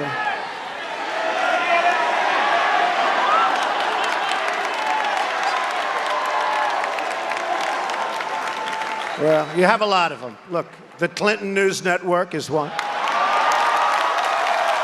Totally. Take a look, honestly. Take a look at their polls over the last 2 years. Now, you'd think they'd fire the pollster, right? After years and years of getting battered. But I don't know. I mean, who knows? Maybe they're just bad at polling. Or maybe they're not legit. But it's one or the other. Look at how inaccurate. Look at CBS. Look at ABC also. Look at NBC. Take a look at some of these polls. They're so bad, so inaccurate. And what that does is it creates a false narrative. It creates like this narrative that's just like, we're not going to win. And people say, oh, I love Trump, but you know, I'm not feeling great today. He can't win, so I won't go and vote. I won't go and vote. It creates a whole false deal. And we have to fight it, folks. We have to fight it. They're very smart, they're very cunning, and they're very dishonest. So just to conclude, I mean, it's a very sensitive topic, and they get upset when we expose their false stories. They say that we can't criticize their dishonest coverage because of the First Amendment. You know, they always bring up the First Amendment. And I love the First Amendment. Nobody loves it better than me. Nobody. I mean, who uses it more than I do? But the First Amendment gives all of us, it gives it to me, it gives it to you, it gives it to all Americans, the right to speak our minds freely.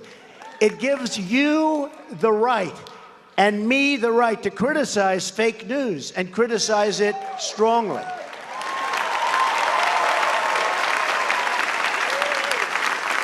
And many of these groups are part of the large media corporations that have their own agenda, and it's not your agenda, and it's not the country's agenda. It's their own agenda. They have a professional obligation as members of the press to report honestly. But as you saw throughout the entire campaign, and even now, the fake news doesn't tell the truth. Doesn't tell the truth.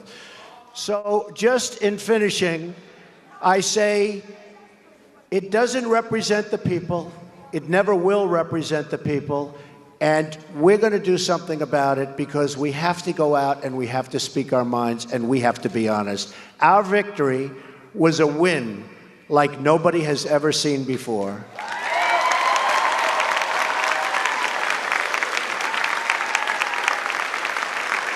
And I'm here fighting for you, and I will continue to fight for you. The victory and the win was something that really was dedicated to a country and people that believe in freedom, security, and the rule of law. Our victory was a victory and a win for conservative values. And our victory was a win for everyone who believes it's time to stand up for America, to stand up for the American worker, and to stand up for the American flag. Yeah, there we should stand up. Come on. There we should stand up. Okay.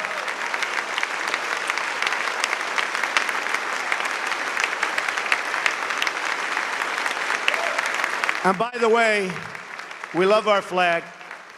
And by the way, you folks are in here, the place is packed. There are lines that go back 6 blocks. And I tell you that because you won't read about it, okay? But there are lines that go back 6 blocks. There is such love in this country for everything we stand for. You saw that on Election Day. And you're going to see it more and more.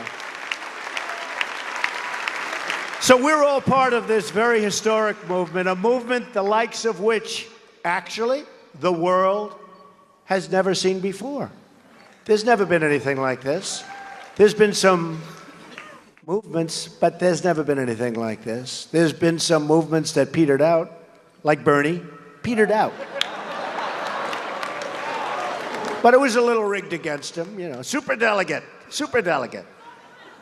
She had so many delegates before the thing even started. I actually said to my people, how does that happen? Not that I'm a fan of Bernie, but a lot of Bernie people voted for Trump. You know why? Because he's right on one issue, trade. He was right about trade. Our country is being absolutely devastated with bad trade deals. So he was right about that. But we got a lot of Bernie support. So actually, I like Bernie, okay? I like Bernie. But I'm here today to tell you what this movement means for the future of the Republican Party and for the future of America. First, we need to define what this great, great, unprecedented movement is and what it actually represents. The core conviction of our movement is that we are a nation that put and will put its own citizens first.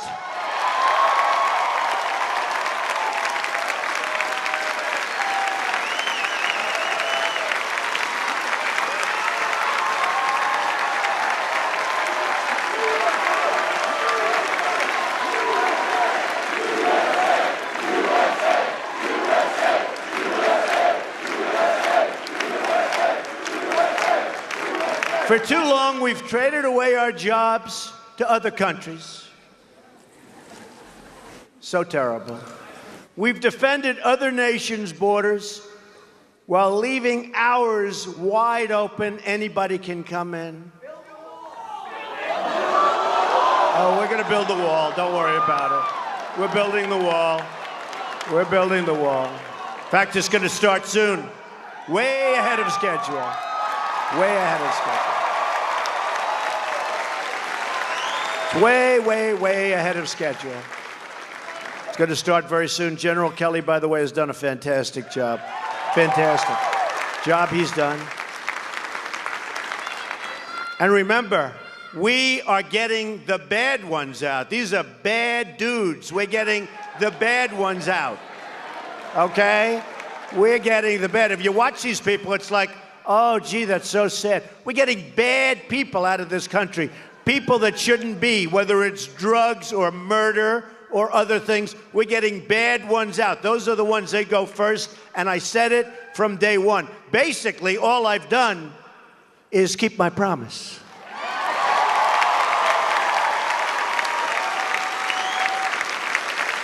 We've spent trillions of dollars overseas while allowing our own infrastructure to fall into total disrepair and decay.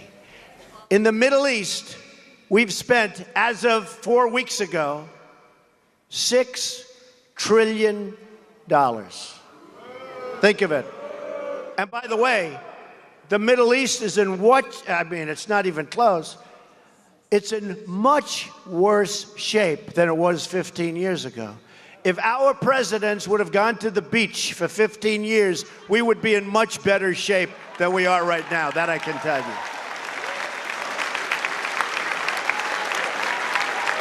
Be a hell of a lot better. We could have rebuilt our country 3 times with that money.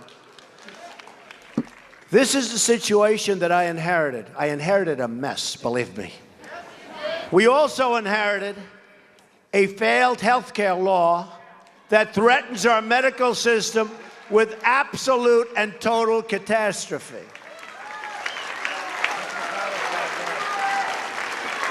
Now, I've been watching, and nobody says it, but Obamacare doesn't work, folks. I could say, I could talk. It doesn't work. And now people are starting to develop a little warm heart. But the people that you're watching, they're not you.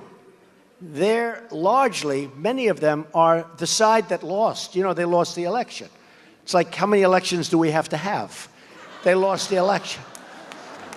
But I always say, Obamacare doesn't work. And these same people 2 years ago and a year ago were complaining about Obamacare. And the bottom line, we're changing it. We're going to make it much better. We're going to make it less expensive. We're going to make it much better. Obamacare covers very few people. And remember, deduct from the number all of the people that had great health care that they loved that was taken away from them. Was taken away from them.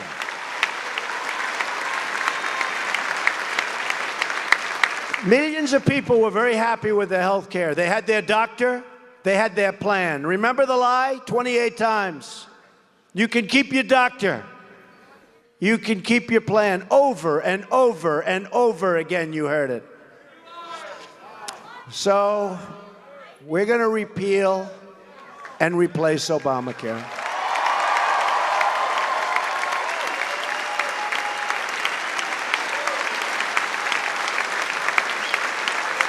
And I tell Paul Ryan and all of the folks that we're working with very hard, Dr. Tom Price, very talented guy. But I tell them, from a purely political standpoint, the single best thing we can do is nothing. Let it implode completely. It's already imploding. You see the carriers are all leaving. I mean, it's a disaster. But 2 years don't do anything.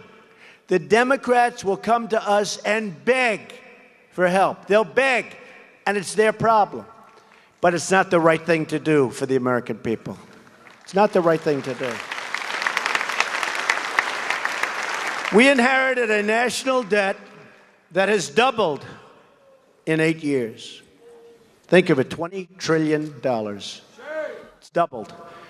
And we inherited a foreign policy marked by one disaster after another. We don't win anymore. When was the last time we won? Do we win a war? Do we win anything? Do we win anything? We're going to win. We're going to win big, folks. We're going to start winning again. Believe me. We're going to win.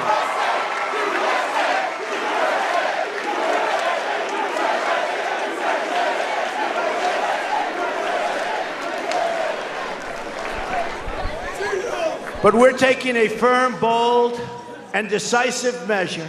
We have to turn things around. The era of empty talk is over. It's over. Now is the time for action. So let me tell you about the actions that we're taking right now to deliver on our promise to the American people and on my promise to make America great again. We've taken swift and strong action to secure the southern border of the United States and to begin the construction of a great, great border wall.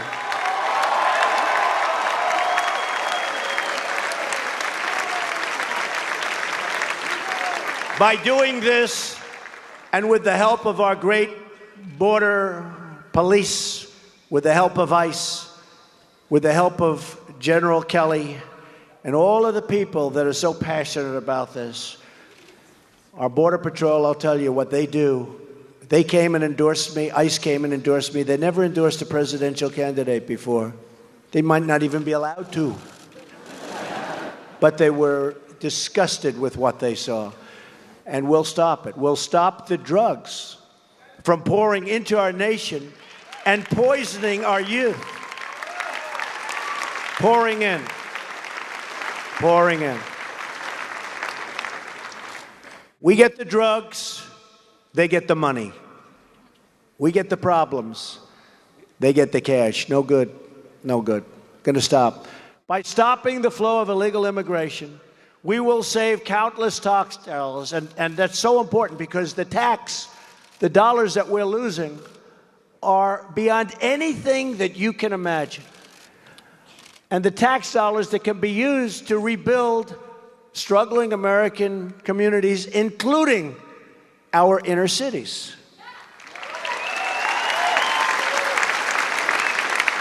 We are also going to save countless American lives.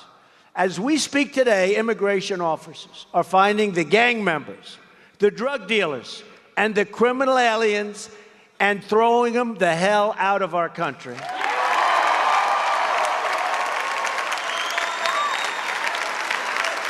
And we will not let them back in. They're not coming back in, folks. They do, they're going to have bigger problems than they ever dreamt of. I'm also working with the Department of Justice to begin reducing violent crime. I mean, can you believe what's happening in Chicago, as an example? 2 days ago, 7 people were shot. And I believe killed. 7 people. 7 people. Chicago, a great American city. 7 people shot and killed. We will support the incredible men and women of law enforcement.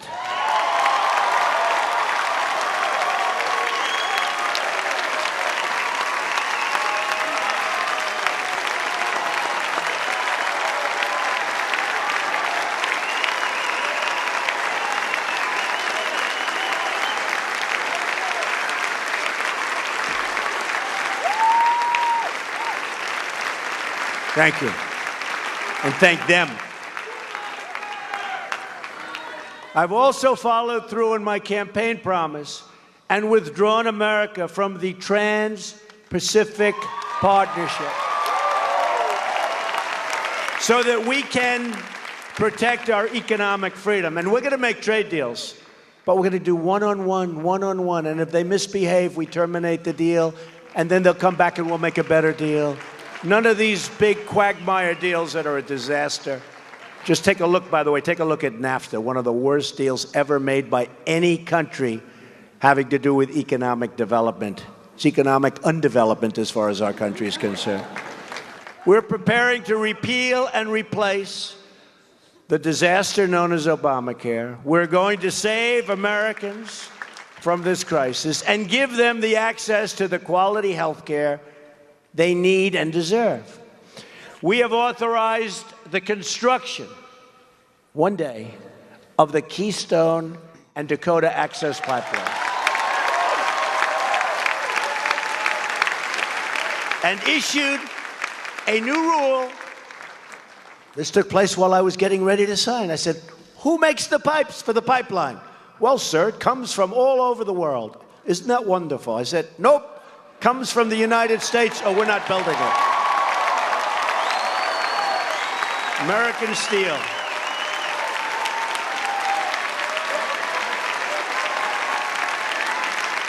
If they want a pipeline in the United States, they're going to use pipe that's made in the United States. Do we agree?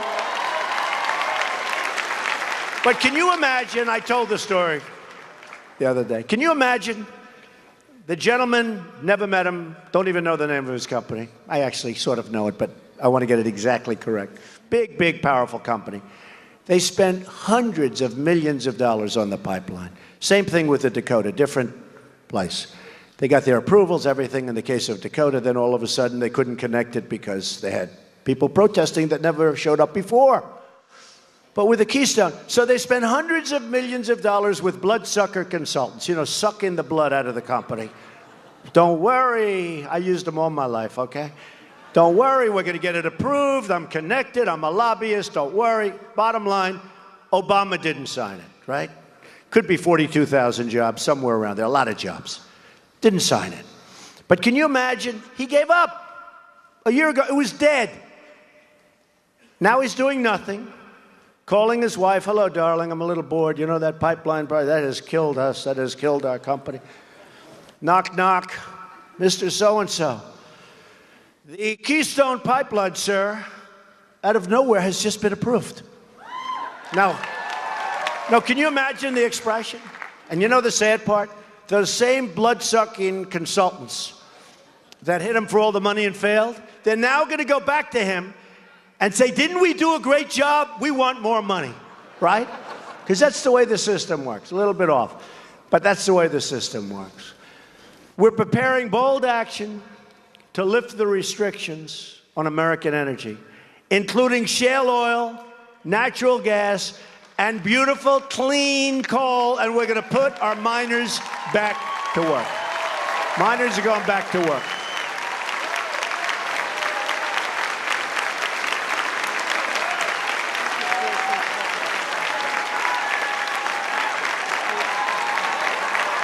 Miners are going back to work, folks. Sorry to tell you that, but they're going back to work. We have begun a historic program to reduce the regulations that are crushing our economy, crushing. And not only our economy, crushing our jobs, because companies can't hire. We're going to put the regulation industry out of work and out of business. And by the way, I want regulation. I want to protect our environment. I want regulations for safety. I want all of the regulations that we need, and I want them to be so strong and so tough. But we don't need 75% of the repetitive, horrible regulations that hurt companies, hurt jobs, make us non-competitive overseas with other companies from other countries. That we don't need. But we're going to have regulation. It's going to be really strong and really good, and we're going to protect our environment, and we're going to protect the safety of our people and our workers, okay?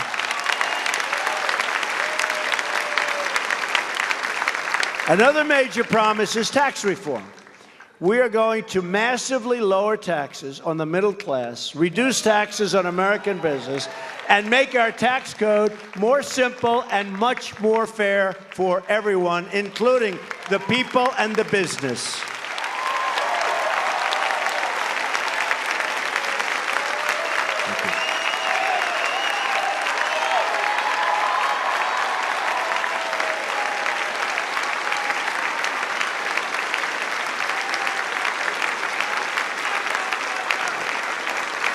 In anticipation of these and other changes, jobs are already starting to pour back into our country. You see that. In fact, I think I did more than any other pre-president. They say president-elect. President-elect is meeting with Ford. He's meeting with Chrysler. He's meeting with General Motors. I just want to save a little time. Because Ford and Fiat Chrysler, General Motors, Sprint, Intel, and so many others are now, because of the election result, making major investments in the United States, expanding production, and hiring more workers. And they're going back to Michigan, and they're going back to Ohio, and they're going back to Pennsylvania, and they're going back to North Carolina and to Florida.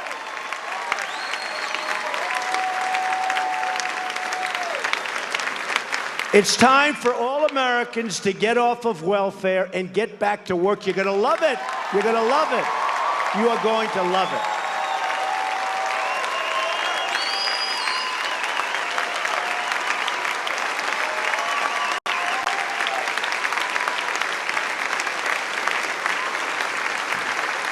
We're also putting in a massive budget request for our beloved military.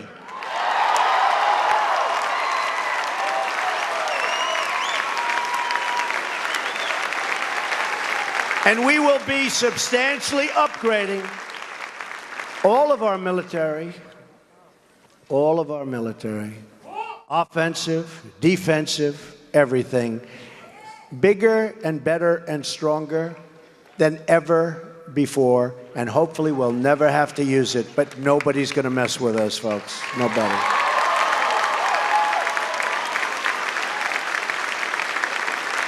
It will be one of the greatest military buildups in American history.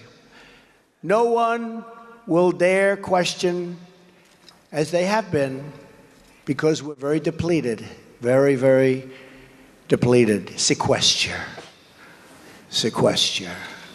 Nobody will dare question our military might again.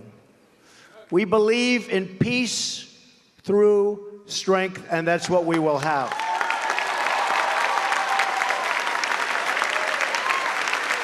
As part of my pledge to restore safety for the American people, I have also directed the defense community to develop a plan to totally obliterate ISIS.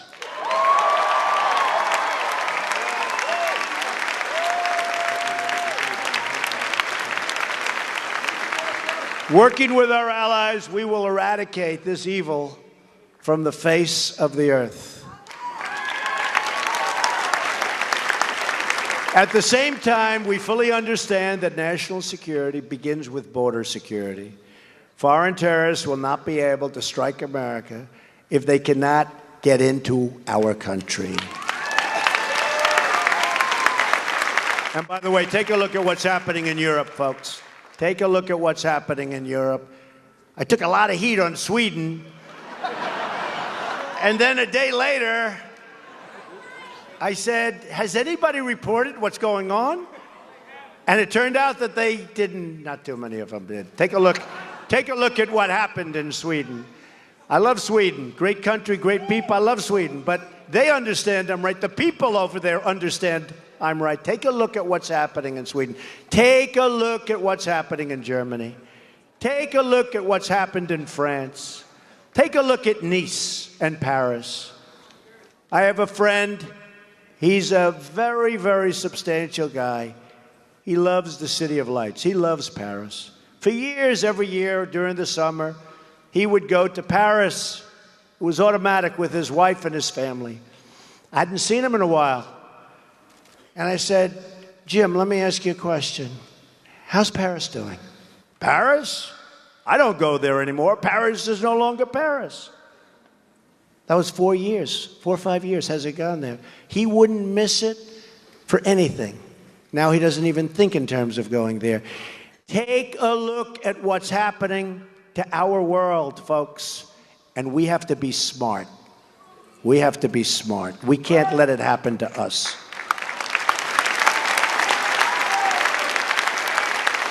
So let me state this as clearly as I can. We are going to keep radical Islamic terrorists the hell out of our country.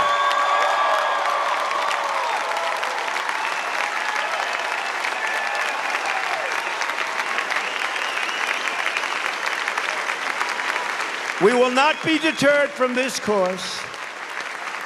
And in a matter of days, we will be taking brand new action to protect our people and keep America safe. You will see the action. I will never, ever apologize for protecting the safety and security of the American people. I won't do it. If it means I get bad press, if it means people speak badly of me, it's okay. It doesn't bother me.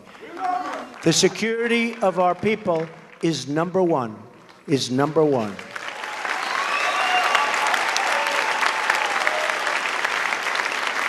Our administration is running with great efficiency, even though I still don't have my cabinet approved. Nobody mentions that. Do you know I still have people out there waiting to be approved?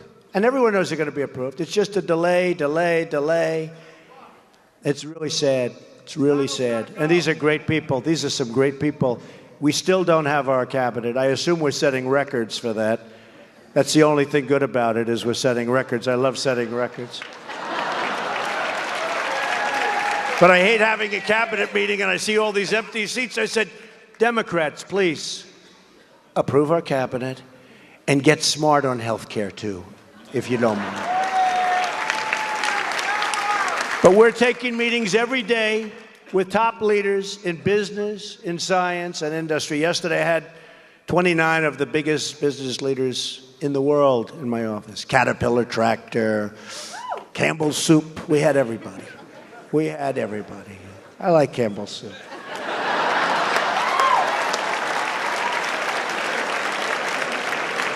We had everybody.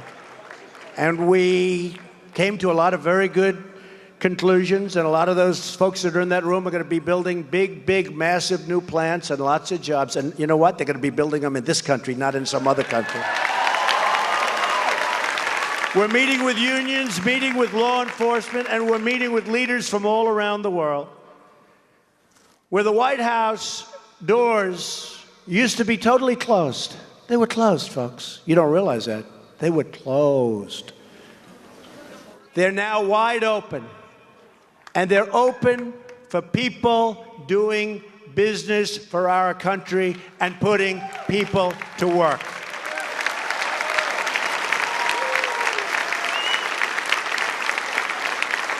And when they come into the White House, we're translating these meetings into action. One by one, we're checking off the promises we made to the people of the United States. One by one. A lot of promises. And we will not stop until the job is done. We will reduce your taxes. We will cut your regulations. We will support our police. We will defend our flag.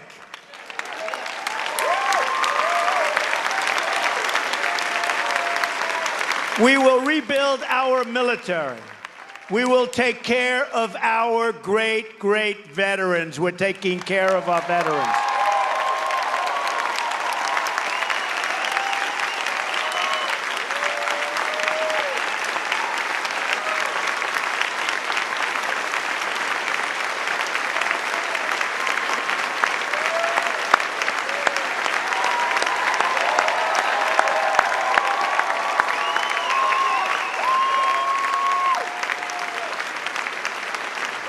We will fix our broken and embarrassing trade deals that are no good.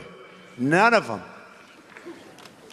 You wonder, where did the people come from that negotiated these deals? Where did they come from?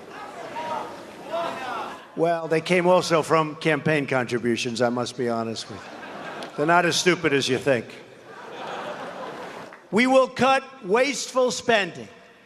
We will promote our values. We will rebuild our inner cities. We will bring back our jobs and our dreams. So true. So true.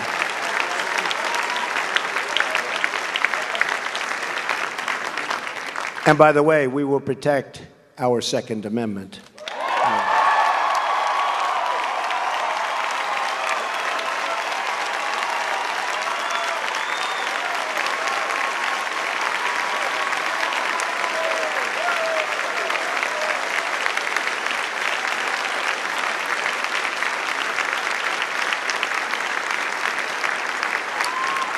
You know, Wayne and Chris are here from the NRA, and they didn't have that on the list. It's lucky I thought about it. But we will indeed.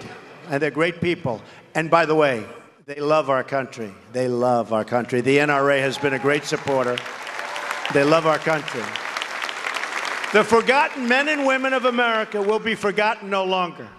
That is the heart of this new movement and the future of the Republican Party. People came to vote, and these people, the media, they said, where are they coming from? What's going on here? These are hardworking, great, great Americans. These are unbelievable people who have not been treated fairly. Hillary called them deplorable. They're not deplorable.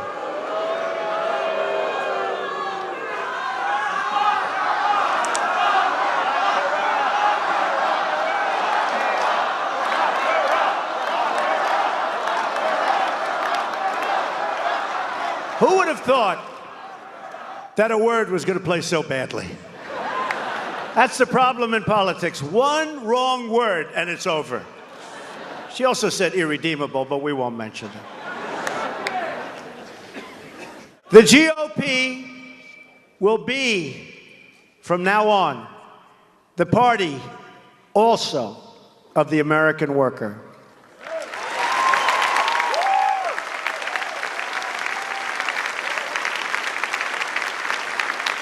You know, we haven't been, as a group, given credit for this. But if you look at how much bigger our party has gotten during this cycle, during the early days when we had 17 people running the primaries, millions and millions of people were joining. Now, I won't say it was because of me, but it was, okay? And we have an amazing, strong, powerful party that truly does want to see America be great again, and it will see it, and it's going to see it a lot sooner than you think, believe me, a lot sooner than you think. We will not answer to donors or lobbyists or special interests, but we will serve the citizens of the United States of America, believe me. Global cooperation, dealing with other countries, getting along with other countries is good. It's very important. But there is no such thing as a global anthem, a global currency, or a global flag. This is the United States of America that I'm representing. I'm not representing the globe. I'm representing your country.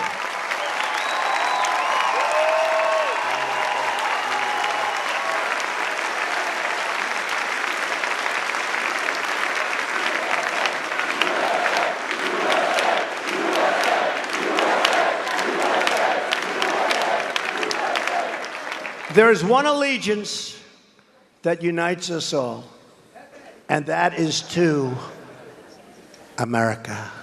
America. It's the allegiance to America. No matter our background or income or geography, we're all citizens of this blessed land. And no matter our color or the blood, the color of the blood we bleed, it's the same red blood of great, great patriots. Remember, great patriots. We all salute with pride the same American flag, and we all are equal, totally equal, in the eyes of Almighty God. We're equal.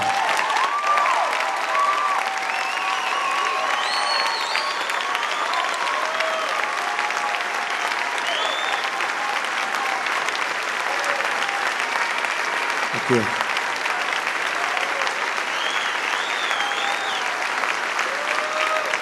And I want to thank, by the way, the evangelical community, the Christian community, communities of faith, rabbis and priests and pastors, ministers, because the support for me was a record, as you know, not only in terms of numbers of people, but percentages of those numbers that voted for Trump. So I want to thank you folks. That was amazing, an amazing outpouring. And I will not disappoint you. As long as we have faith in each other and trust in God, then there is no goal at all beyond our reach. There is no dream too large, no task too great. We are Americans, and the future belongs to us. The future belongs to all of you. And America is coming about, and it's coming back, and it's roaring, and you can hear it. It's going to be bigger and better. It is going to be. It is going to be. Remember. And it's roaring. It's going to be bigger and better and stronger than ever before.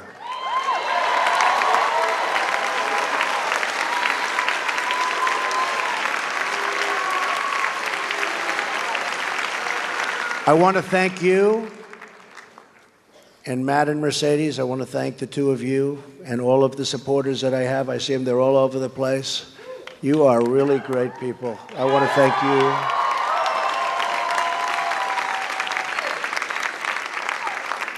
And I want to say to you, God bless you. And God bless the United States of America. Thank you, folks. Thank you. Thank you.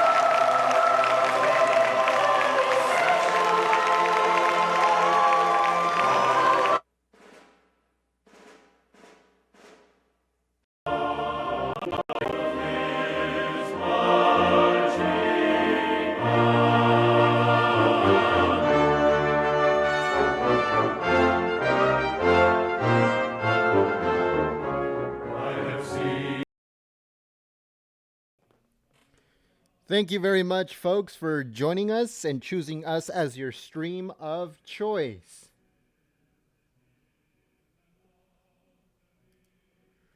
Again, thank you very much, everyone, for joining us and choosing us as your stream of choice.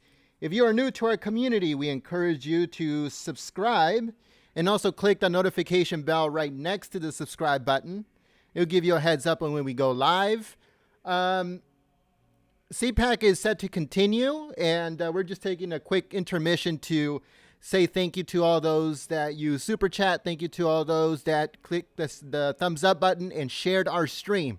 You guys make us #1 every single stream, and we thank you so much for it. You guys, your support is immense and very much appreciated. Thank you very much to the moderators that came out. I saw Wyatt, Sayuri Blue 90, and Deacon.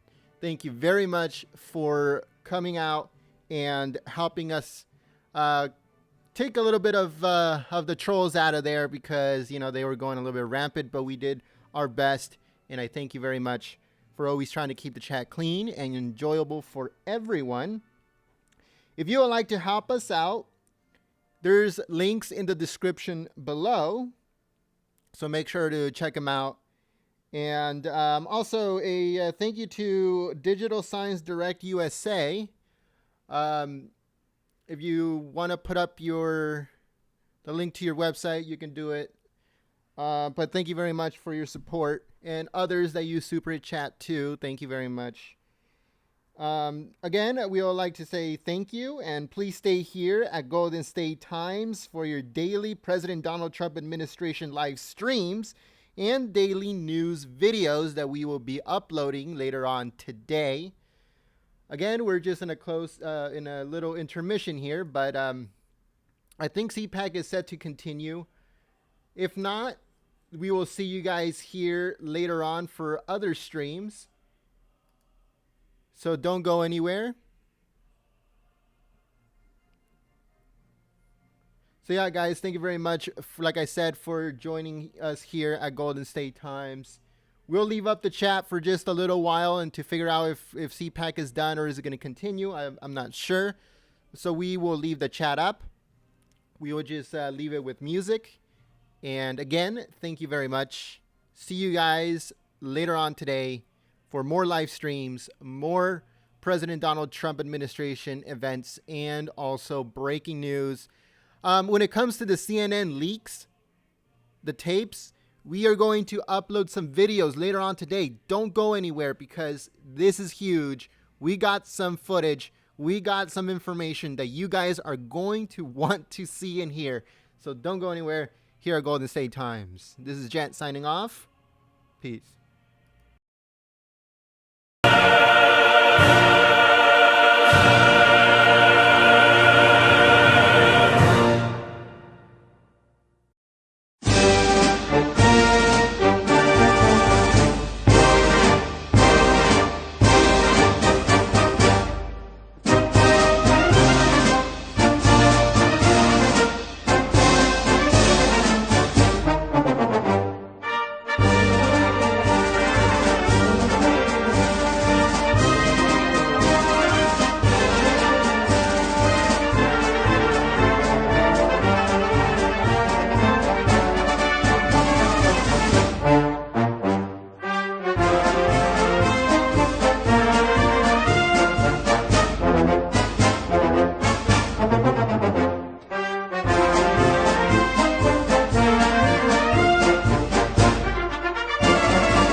All right, folks, it looks like CPAC is over. President Trump was the last person to speak at CPAC.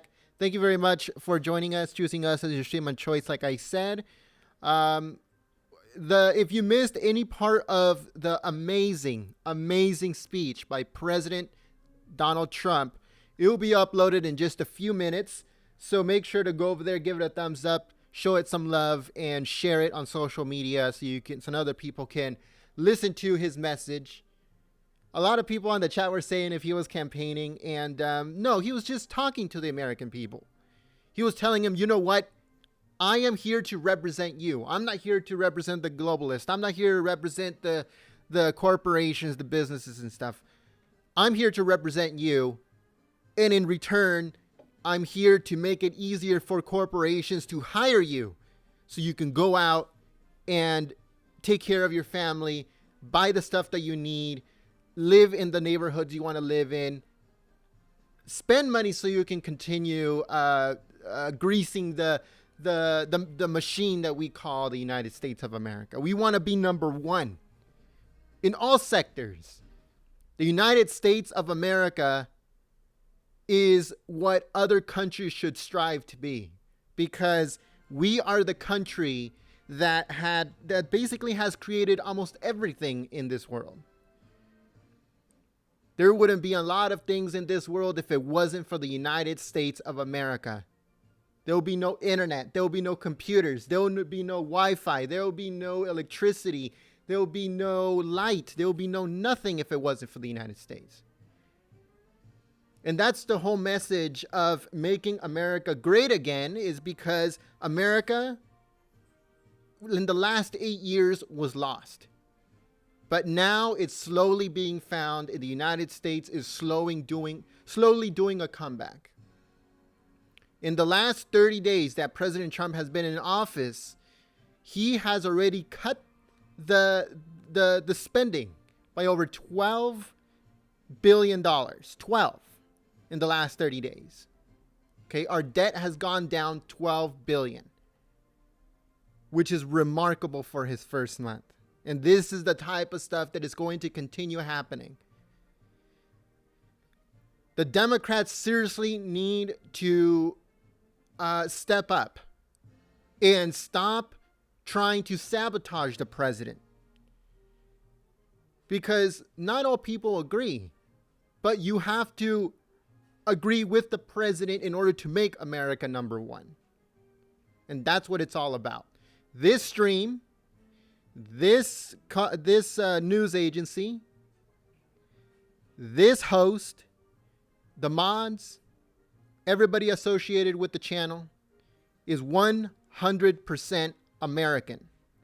So make sure to support American alternative medias like Breitbart and Drudge and InfoWars, Golden State Times. Make sure to show them some love. Make sure to go out and share their reports and their streams and stuff like that. Because it's America first, folks. America first. Thank you very much. Hope to see you guys here next time. We have a podcast, a news podcast that is later on today at 6 p.m. Pacific, 9 p.m. Eastern. So make sure to check it out. If you hit the notification bell, you'll get a heads up when we go live. Again, we have a news podcast later on today with myself and my good friend Gorf. Later on today, 6 p.m. Pacific, 9 p.m. Eastern. So make sure that you guys join us on the chat. We'll be discussing a whole bunch of news that's been coming out all week.